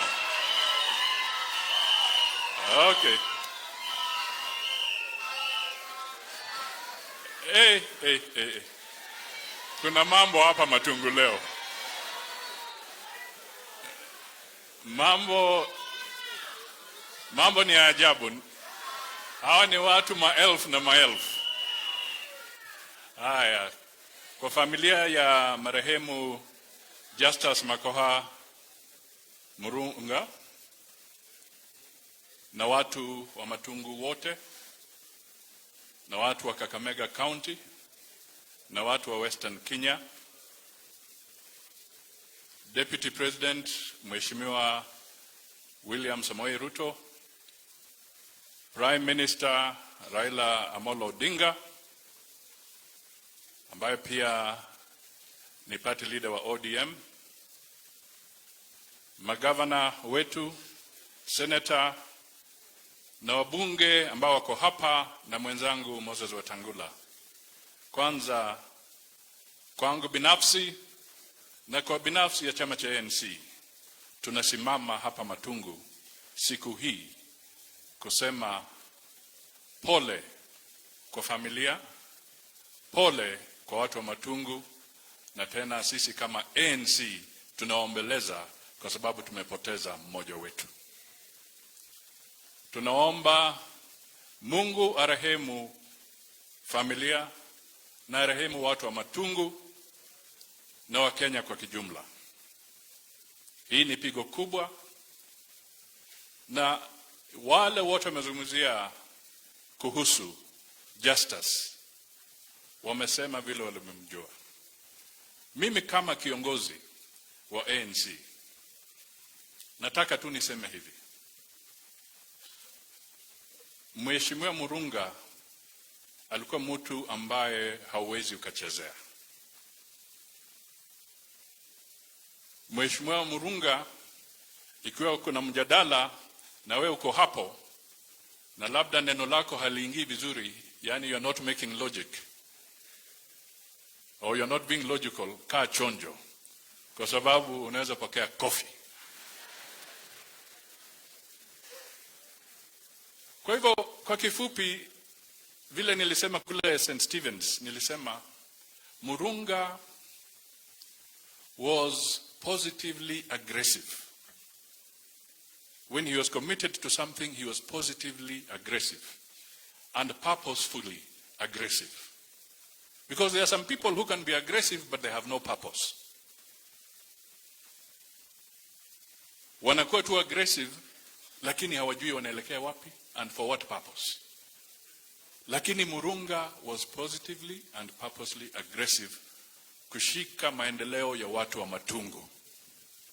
So we come here with all due respect to say Matungu has lost a good person. And I plead to the people of Matungu, please, as we mourn, start reflecting, because choices matter. Choices matter.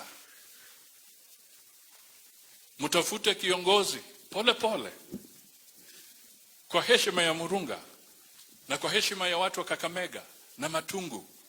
Tafadhali, wakati wa kuamua, mtu asije kule ambayo hana purpose. That is my wish and my request to the people of Matungu. Jambo langu la pili, nataka tu niseme sisi kama ANC tulikuwa na tashawishi kwa mambo kadhaa kuhusu ripoti ya BBI. Tukazungumza, vipengele kadhaa vikabadilishwa. Tukakaa tena kama wanachama wa ANC na hatimaye tukasema sasa, baada ya yale ambayo yamerekebishwa, sisi hatuna shida, sasa tuunge BBI tuende mbele. Na mimi nasema hivyo kwa sababu kwa Kiluya kuna kile kitu wanaita kwa kimombo it's a boil. Libimba. Ligure. Na sisi tunaita risungure. Boil ni kama mambo mabaya yamekuwa yakiingia kwa mwili wako na inafika pahali ni lazima utoe hiyo boil ndio ujisikie vizuri. Sisi tunasema hivi: tulijua kwamba BBI lengo ni kutoa ile hasira huwa baada ya uchaguzi na mambo mengine. Mmoja wa architect wa BBI yuko hapa, Mheshimiwa Raila atasema. Lakini hiyo sasa imefika wakati, the boil has matured. Iribimba dia kenga dienjere genya hakunyaruri. It is time now to get that boil burst and squeeze the past out so that we can heal and we can move ahead as a country. Hiyo ndio message yangu. Na mimi nataka nishikilie pahali viongozi wamesema hapa. We don't want multiple boils. Na mimi naomba ndugu Deputy President, hii boil ni chungu. Tusingoje tena tusongeshe until 2022. Tufinye hii boil ikwishe, tuanze mambo mengine. Kwa sababu tutashikwa na multiple boils. Tuko na boil hii ya BBI, tufinye itoke. Lakini kuna boil ingine kubwa ya uchumi. Hiyo hata si boil, sijui hiyo ni kitu gani. Hiyo ni kubwa. Mimi nimekuwa mmoja wa wale nikisema kwamba madeni yanatufinya. Na we shall be caught up in a debt trap. From 2015 nilikuwa nasema hivyo, watu wakasema ni mchezo. Now the Minister for Treasury Yatani anakubali we are in a thick situation. Tuko kwa tabu. Munazungumza we want to revive Mumias. Let me tell you from where I sit and from where I'm standing. If we do not tackle this huge national debt, we are not going to open Mumias. I'm telling you the truth. Kwa sababu zile pesa ambazo tunasema vile Weta amesema kwamba ziwe kwa budget, unless we have a way of addressing the national debt issue, there shall be no money to be set aside kwa mambo ya kurevive Mumias. So we have a Herculean task as a nation. Na ndio kwa sababu mimi nasimama hapa nikisema the time for lies is over. Wakati wa porojo is over. This is not time to tell people that everything is all right. It is not.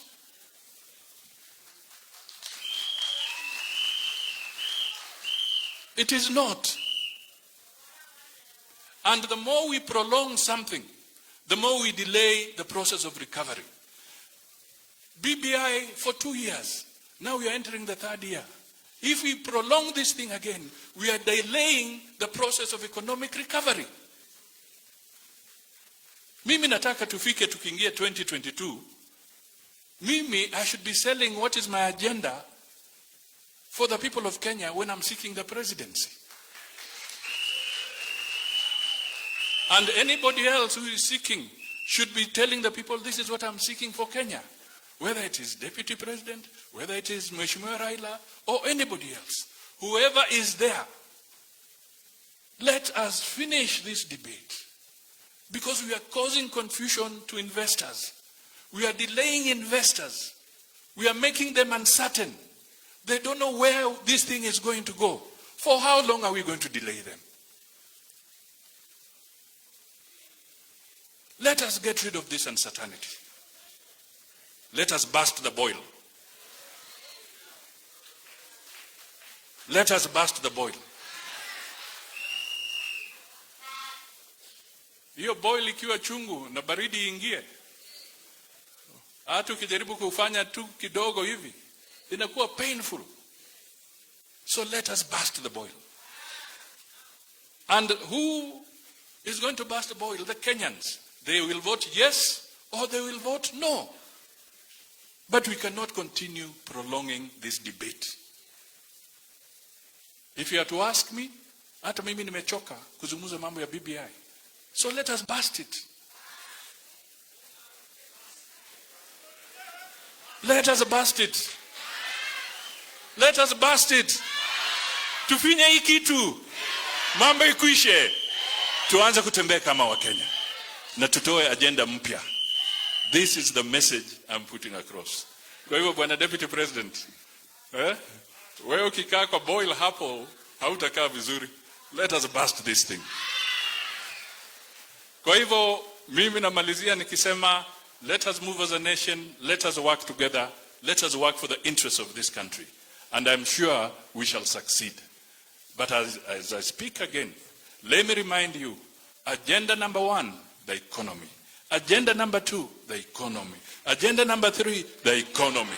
God bless you all, and may Murunga rest properly in heaven. Asante.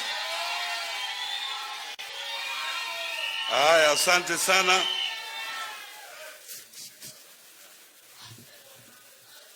Weta said something. I stand with Weta. Let us unite the people of Matungu, and let us unite the people of Kabuchai. Let us remove too much conflict.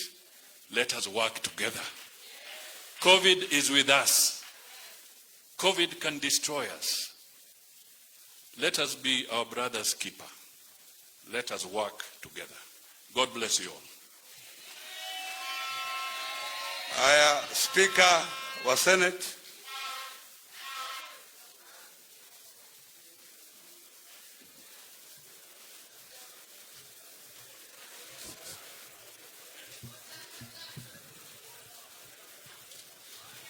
Okay, order. Familia ya Mheshimiwa Justus Murunga, kanisa letu la ACK, kwa sababu mimi ni mmoja wao, Mheshimiwa Naibu wa Rais Dr. William Ruto, Mheshimiwa Prime Minister Raila Amolo Odinga, Your Excellencies the governors ambao wako hapa, waheshimiwa wabunge, masenators ambao wako hapa, mimi pia nitachukua muda mfupi sana.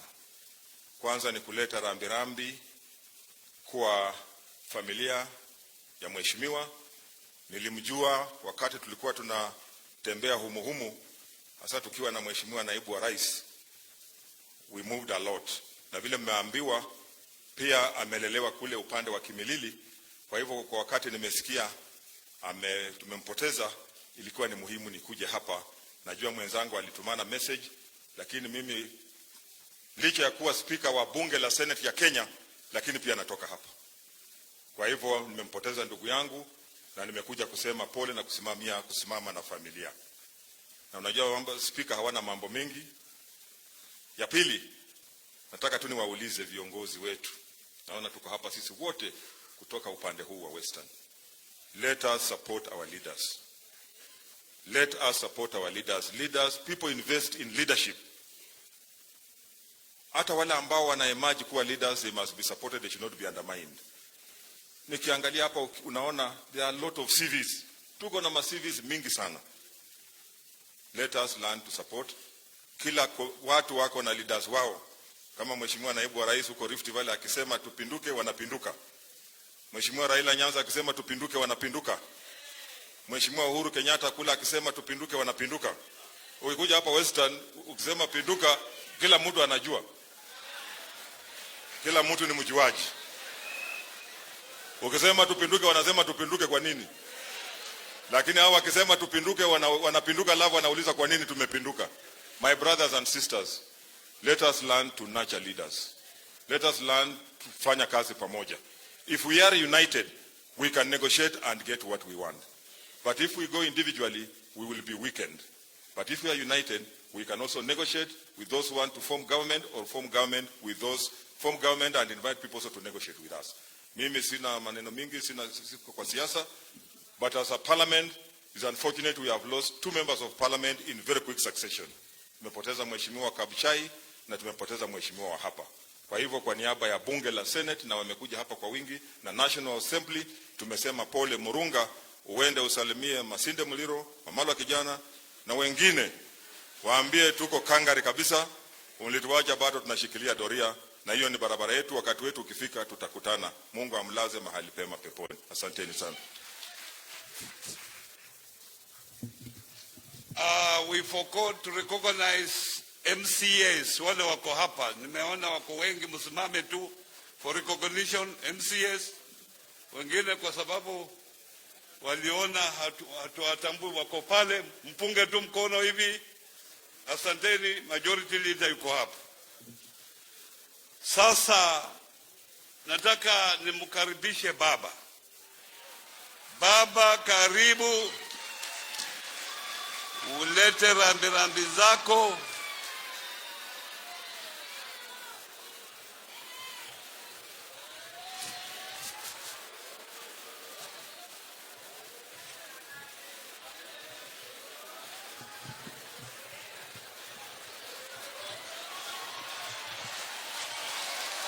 Haya, viongozi, familia ya ndugu yangu Justus Murunga, viongozi wa kanisa wa Anglikani, mimi ni mwenyewe nimekiwa Anglikani, na wananchi wote, bandu bosi mirembe handi muli moyo. Mimi nimekuja kuaga ndugu yangu, na nimekuja hapa kama omushishetsi.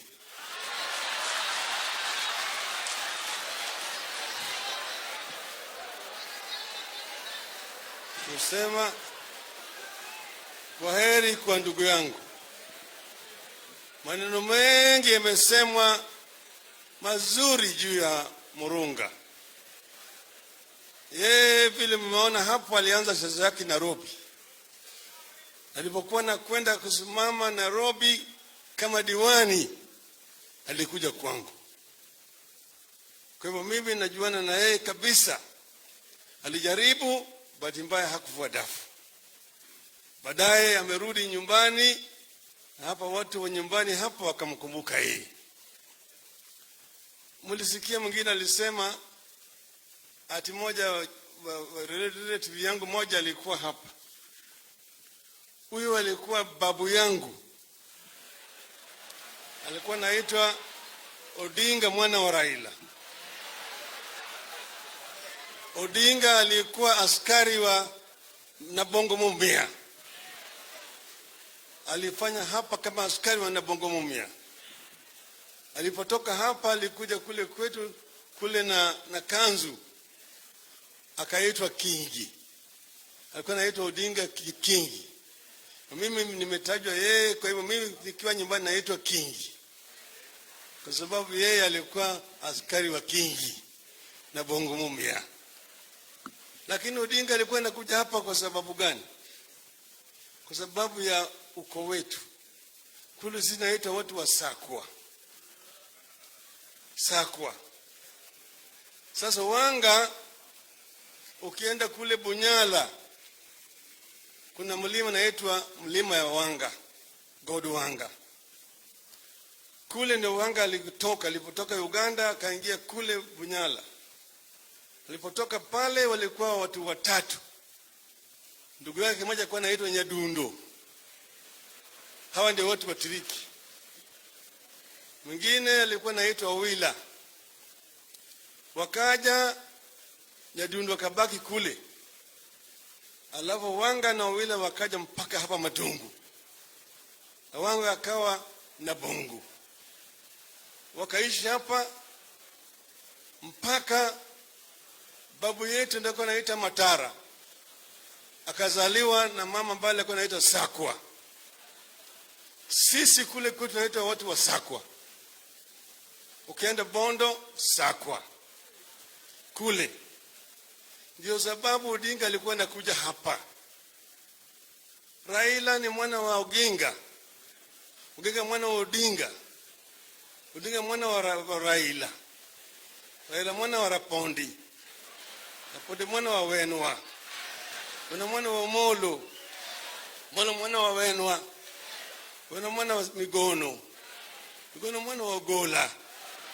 Ogola mwana wa Nyibenya. Mwana wa Matara. Matara mwana wa Wanga.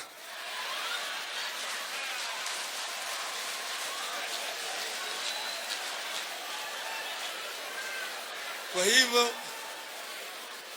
nikiwa hapa mimi niko nyumbani. Hawa wanasiasa wote mimi ndio wakaribisha hao nyumbani. Karibuni nyumbani.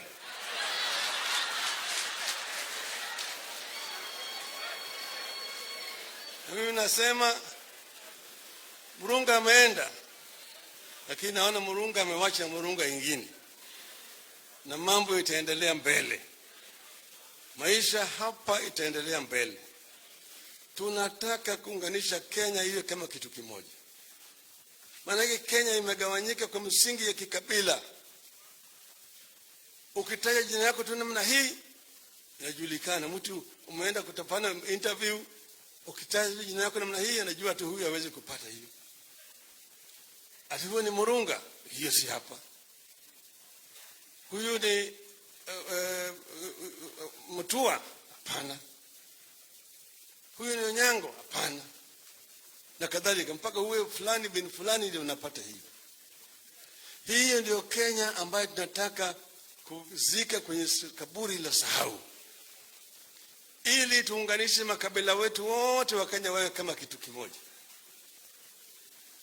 ili tuweze kupigana na madui zingine kama ufisadi, kama ubaguzi, kama ukosefu wa kazi kwa vijana, ufukara, ubaguzi wa kina mama na kadhalika. Hiyo ndio tunataka kutatua, na hiyo ndio sababu mambo ya handshake. Nilipokuja hapa nikifanya campaign, niambia nyinyi tunaenda Canaan, sivyo? Sisi tunaenda Canaan. Tunaenda Canaan. Nikamwambia hawa Ruto na Uhuru wao wanarudi huko Misri. Sisi tunaenda wapi? Lakini tulipofika katika mto Jordan tukakuta mamba pale, na tukarudi rivers. Nikaangalia kando nikaona Uhuru pale vile vile. Nikamwambia basi tujenge madaraja ili tuvuke naye mto Jordan tuingie wapi? Hiyo ndio sababu tukasema simama pande ile, asimame hapa, tushikane mkono.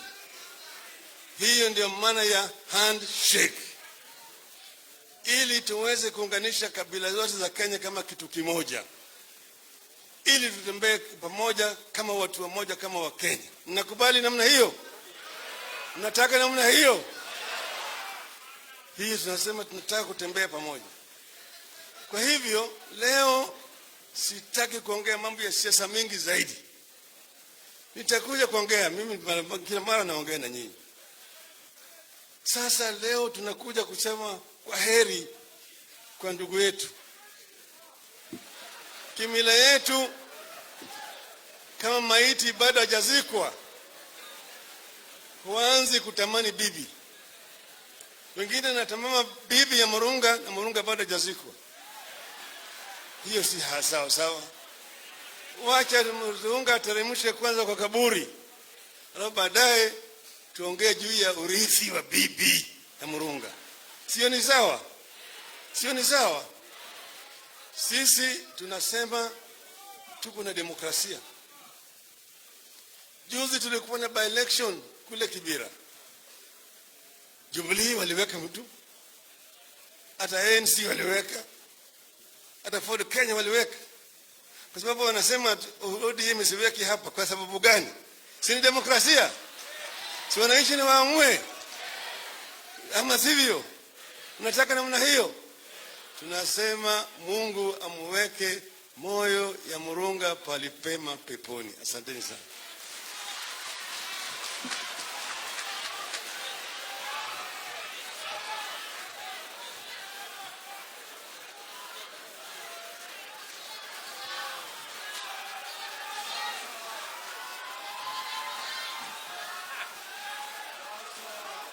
Tafadhali sasa nataka nimkaribishe the Deputy President of the Republic of Kenya.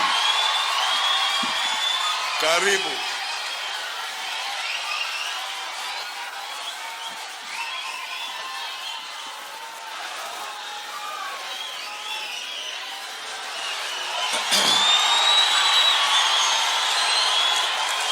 Asante sana. Shukrani. Waheshimiwa viongozi wenzangu, Mheshimiwa former Prime Minister, Mheshimiwa former Vice President Musalia Mudavadi, Mheshimiwa Spika wetu wa Bunge la Senate, Mheshimiwa Wetangula, kiongozi wa Ford Kenya, my brother Mheshimiwa Wycliffe Oparanya, governor wa hapa Kakamega, na Mheshimiwa Ngamati, governor wetu wa Bungoma, maseneta mlio hapa, wa bunge, MCS, ndugu wananchi wote wa Matungu, mrembe handi, muri moyo, muri baramu, Mwami Yesu isomiwe. Hebu nione. Bwana Yesu asifiwe. Mimi nitaongea kwa kifupi. Kwanza, nimefika hapa kumzika rafiki yangu Justus.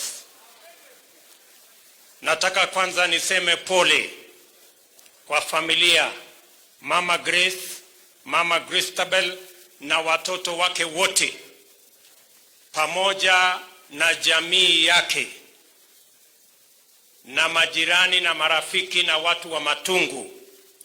Nataka niseme poleni sana kwa kumpoteza huyu kiongozi na shujaa. Poleni sana. Huyu ndugu Justus nilimjua 1991, karibu miaka 30 iliyopita, na tulikutana huko akiwa mwanachama wa YK92 siku hizo. Hapa katikati tumepata kuendanisha katika mambo ya siasa, na wakati alichaguliwa hapa Matungu na mimi nikachaguliwa kama naibu wa rais, yeye akasema na mheshimu Musalia Mudavadi, kiongozi wangu wa chama, lakini kwa sababu wewe umechaguliwa naibu wa rais wa Kenya, pia na wewe tutafanya kazi na wewe. Sababu hiyo, na kwa sababu Justus Murunga alikuwa ni mtu ambaye alielewa uongozi na alikuwa anataka kutumikia watu waliomchagua, tulianza pale 2018, tukakuja na yeye pale Matungu, tukafanya harambee ya kina mama na kazi ingine ambayo tulikuja pale ya mambo ya maendeleo ya Matungu. Tukarudi hapa tena 2019, tukakuja pale mahali kunaitwa Kabukoshe, kitu kama hiyo. Tukakuja pale mambo ya vijana. Mimi nimekuja tena hapa kwa mwaliko wa mjumbe wenu, na mara ya mwisho, and I think it is the last public function ile alifanya hapa Matungu, tulifanya na yeye kule Idangalasia. Na sababu hiyo, mimi nataka niwaambie watu wa hapa Matungu, poleni sana kwa kumpoteza kiongozi wenu, na mimi nimefika hapa kama rafiki yake na hawa viongozi wengine, ili apate heshima zake za mwisho kama kiongozi na kama shujaa wa taifa letu la Kenya. Mimi nimesikia yale yamesemwa hapa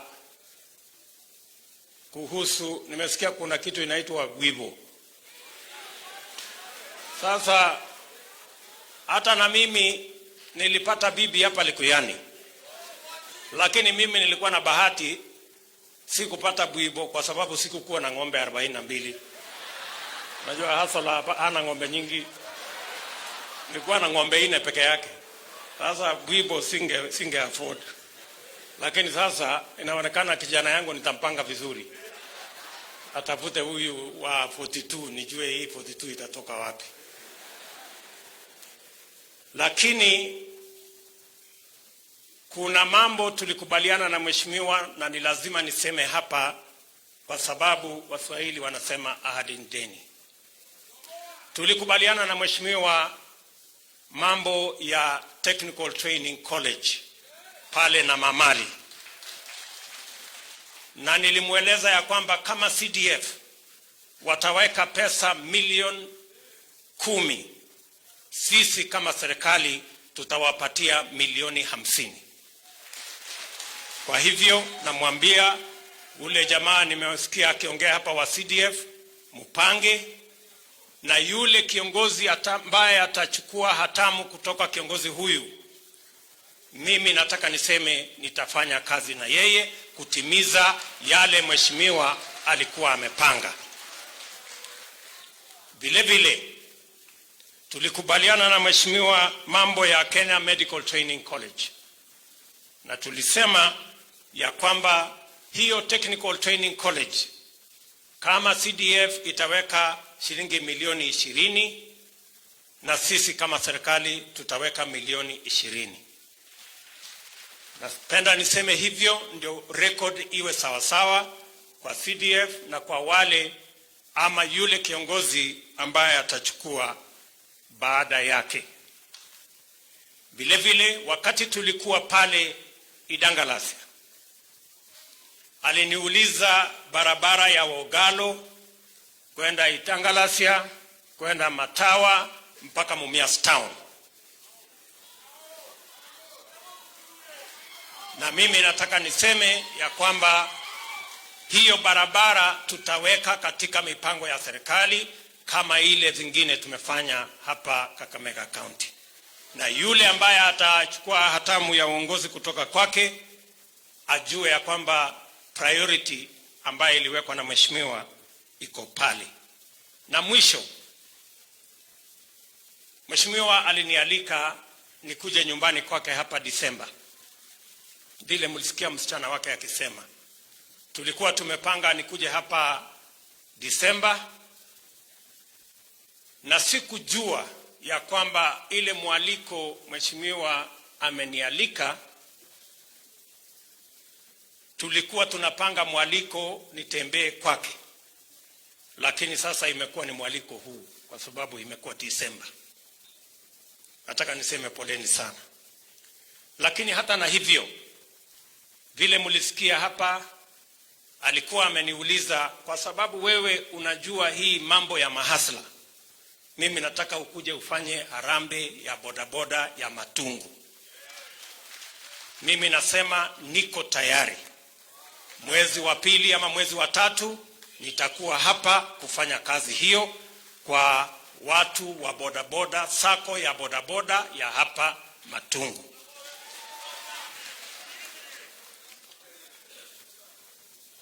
Mwisho, nimesikia yale viongozi wenzangu wamesema, na kwa kweli sote tunakubaliana hatutaki tena siasa chafu ya ukabila na chuki na kutengana. Sisi wote tunataka kutafuta vile tunaweza kutembea pamoja, kila mtu apate nafasi ya kutafuta uongozi, sio kwa misingi ya kabila, lakini kwa misingi ya kuwa na sera ya kubadilisha maisha ya watu wa Kenya. Na nakubaliana ya kwamba sisi wote lazima tutafute tutaenda mbele pamoja namna gani.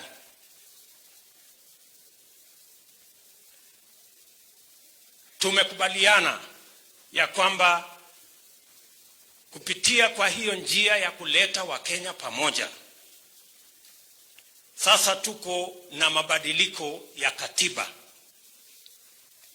Na Omwami Musalia ameniuliza nikubaliane ya kwamba hii katiba sasa tumalize haraka. Mimi sikatai, lakini it is never too late, my friends, to do the right thing. Why don't we do the right thing? Sasa wakati tulikuwa Bomas tuliambiwa masaa imechelewa. meli imeng'oa nanga, mlango imefungwa. Na tukasema hii mlango itafungwa namna gani kama mambo ya Senate haijashughulikiwa, kama mambo ya IEBC haijasimamiwa vizuri, kama yale mambo yote tulisema haijasimamiwa vizuri. Tunashukuru ya kwamba haya mambo yamerekebishwa. Si ni kweli? Lazima tuseme ukweli, yamerekebishwa. Lakini kama hatungesema na ile haraka mlikuwa mnatuharakisha, si tungepitisha katiba mbovu? Sasa mimi nawauliza tu, kuna mambo mawili. Ama ni namna gani jamani? Kuna mambo mawili na haiwezi kuchukua mwezi, haiwezi hata kuchukua wiki moja. Ni mambo tunaweza kutatua in one day. Mambo tu mangapi? Mawili. Mimi nawauliza kwa heshima kubwa, tukisema ya kwamba kina mama, kina Elsie huyu ambaye mmemchagua hapa, ati Elsie msimchague ati sasa aende ateuliwe na chama. Sasa hata kama tunadharau hawa wananchi, jameni, why do we want to take the responsibility of electing women reps from the people? Sisi viongozi tujipatie hiyo kazi ati twende tuchague marafiki zetu? Hapana.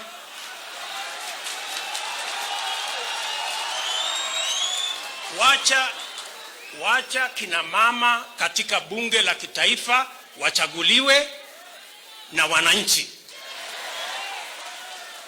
Ama mnasemaje wananchi? Sasa si huyu Elsie mlimchagua? Sasa imetokea nini ati inasemekana sasa hamujielewi, hamuwezi kuchagua? Why? All we are saying, let us change. Badala ya sisi kwenda kuteua kina mama 100 na wacha 47 wachaguliwe na wananchi. Ile ingine tunaweza kwenda kuteua kama vyama. It will take very little for us to agree on that. Jambo la pili, na ninashukuru unajua mimi na Musalia, huyu Murunga alikuja kwangu akaniambia, wewe huyu Musalia mimi nataka mfanye kazi na yeye. Na hata wewe Musalia unajua vile alisema. Na ni kweli. Si namna hiyo? Sasa jambo la pili, and we are being honest, we are Kenyans, we want the best for all of us. Ama namna gani? Jambo la pili, tumesema hawa wananchi wako na akili. Nimewaambia wajinga wamekwisha Kenya. Hakuna wajinga tena. Wako na akili. Wanaweza kuamua. Sisi tuwaletee maswali kwa judiciary, tunataka hii, mnakubali ama hamkubali? Watatuambia. Kwa Senate tunataka hii, mnakubali ama hamkubali? Watatuambia. Kwa ugatuzi tunataka hii, mnakubali ama hamtakubali? Watatuambia. Lakini msiseme ati hawa wa Kenya watachanganyikiwa. Watachanganyikiwa namna gani? Na sisi wote hapa tumechaguliwa na hawa. Na mwananchi akienda kupiga kura, anajua atapigia governor, hawezi kuchanganyikiwa. Anajua atapigia senator, anajua atapigia MCA, anajua atapigia women rep, anajua atapigia senator, anajua atapigia rais. Sasa kama hawa wananchi wanaweza kuchagua viti 6 mara moja, mnasema hawezi kujibu maswali 6 mara moja? My friends, tuache kudharau wananchi bwana. Tuweke heshima. Ama namna gani? Those are very basic things ambaye tunaweza kukubaliana one morning, alafu twende sote. Wa Kenya hawa wataweza kuchagua vile tutaenda mbele pamoja. Nimesikia Malala, rafiki yangu, ameniambia, wewe unachelewesha mambo bwana Deputy President, si utoe mwelekeo. Sasa unajua mimi ni mtu naongoza mahasla, mama mboga, boda boda, nini, watu ya wheelbarrow, wengine wa mkokoteni. Hawa watu wanasema, unajua kusoma kwao ni polepole. So msituharakishe sana, kwani haraka hii mnatuharakisha iko mko na haraka, mnaenda wapi? Siku ile nyingine mlituambia katiba ni sasa, kama si sasa ni sasa hivi. Saa hii tena mmekuja mlango imefungwa, sijui meli imeng'oa nanga. Hii haraka ya kila siku ni ya nini jameni? Si tuongee tu polepole, tungojeane ama namna gani jameni? Please, mimi nawaomba kwa heshima kubwa, tuheshimiane na tuheshimu hawa wananchi. Sasa unakuja kuwaambia hawa tumesema yes ama tumesema no. Huyu hajasoma, ajui unasema yes nini, ajui unasema no nini, alafu unasema tumesema no. Hao sijui kama tunaelewana. Kwa hivyo mimi nawauliza kwa unyenyekevu, na mimi nataka niwaambie, mimi sisemi ya kwamba tupinge mambo haya, hapana, kwa sababu Kenya hii ni yetu. Nasema kuna vile tunaweza kurekebisha ndio Wakenya wote watembee pamoja, and I have said and I will repeat, it is never too late to do the right thing. That's all we are saying. Ama namna gani jameni? Tuko pamoja? Na nasema hivyo kwa heshima kubwa.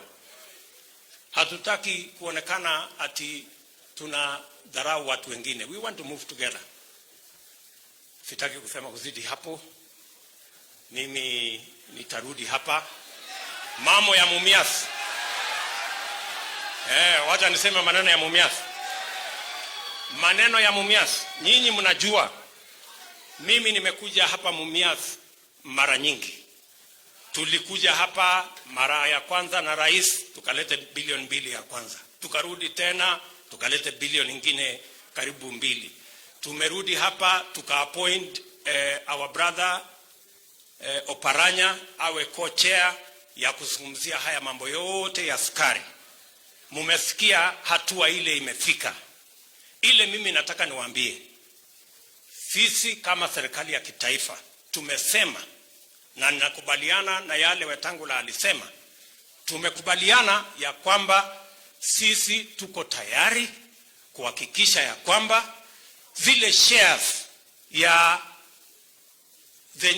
serikali ya kitaifa ambayo iko Mumias, ambayo iko Soni, ambayo iko hapa chini, hizo shares tutapatia county ya Kakamega, ile ya Kakamega, na ya Bungoma, ile ya Bungoma, bila malipo yoyote, for free. We want to donate those shares to the county government. Na vile vile tunasema county government wenyewe wajiamulie. Hatutaleta investor hapa. County government wenyewe, because agriculture is devolved, wako huru kuhakikisha ya kwamba wale investors wanaotaka ndio watakaopata nafasi ya kuendelea mbele. Mimi nataka sasa kwa heshima nisome taarifa. Mambo ya barabara nitarudia. Nitakuja mambo ya barabara, msijali. Mimi nataka nisome sasa taarifa ya kiongozi wetu na rais wa Jamhuri ya Kenya, Mheshimiwa Uhuru Kenyatta, kwa familia, kwa marafiki na kwa watu wa Matungu kwa kifo cha huyu shujaa. Message of condolence to the family, relatives and friends of the late Honorable Justus Murunga. It is with great grief and a deep sense of loss that I learned of the death of Honorable Justus Murunga Makoha, and I send you this message of condolence and encouragement. Although he was serving his first term as a member of parliament, Honorable Murunga had already exhibited the kind of dedicated leadership that was surely set to transform the lives of the residents of Matungu. He was a diligent, industrious servant of the people and possessed unique leadership skills that earned him support from his constituency and beyond. And he was also a courageous man who always stood for what he believed in, even when it was not popular. There is no doubt in my mind the death of Honorable Murunga leaves a huge vacuum that will be hard to fill, certainly not by these few words of consolation. But as we dedicate the life of Honorable Murunga to eternal peace, let us celebrate his life, keep his fond memories in our hearts, and pray to God for comfort to overcome the sadness and the pain occasioned by his departure. As Christians, let us be comforted by the word of God in Revelations 14:13, which says, and I quote, "And I heard a voice from heaven saying unto me, Write, blessed are the dead who die in the Lord from henceforth. Yea, said the Spirit, that they may rest from their labors, and their works do follow them." Although Honorable Murunga has left us, his inspirational life will remain a great legacy to all those who knew him. We are privileged that he lived amongst us, and we thank God for the time we shared with him. In this hour of sorrow, I convey my deepest sympathies and heartfelt condolences to Hon Murunga's family, relatives, and the people of Matungu constituency. May the Almighty God rest Honorable Justus Murunga Makoha's soul in eternal peace. Signed, Uhuru Kenyatta, President of the Republic of Kenya, 5th December 2020. Asanteni sana na Mungu awabariki.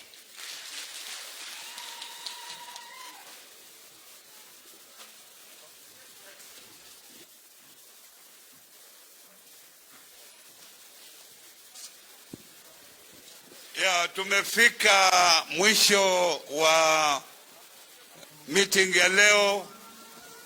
Sasa nataka nirudishe kwa kanisa.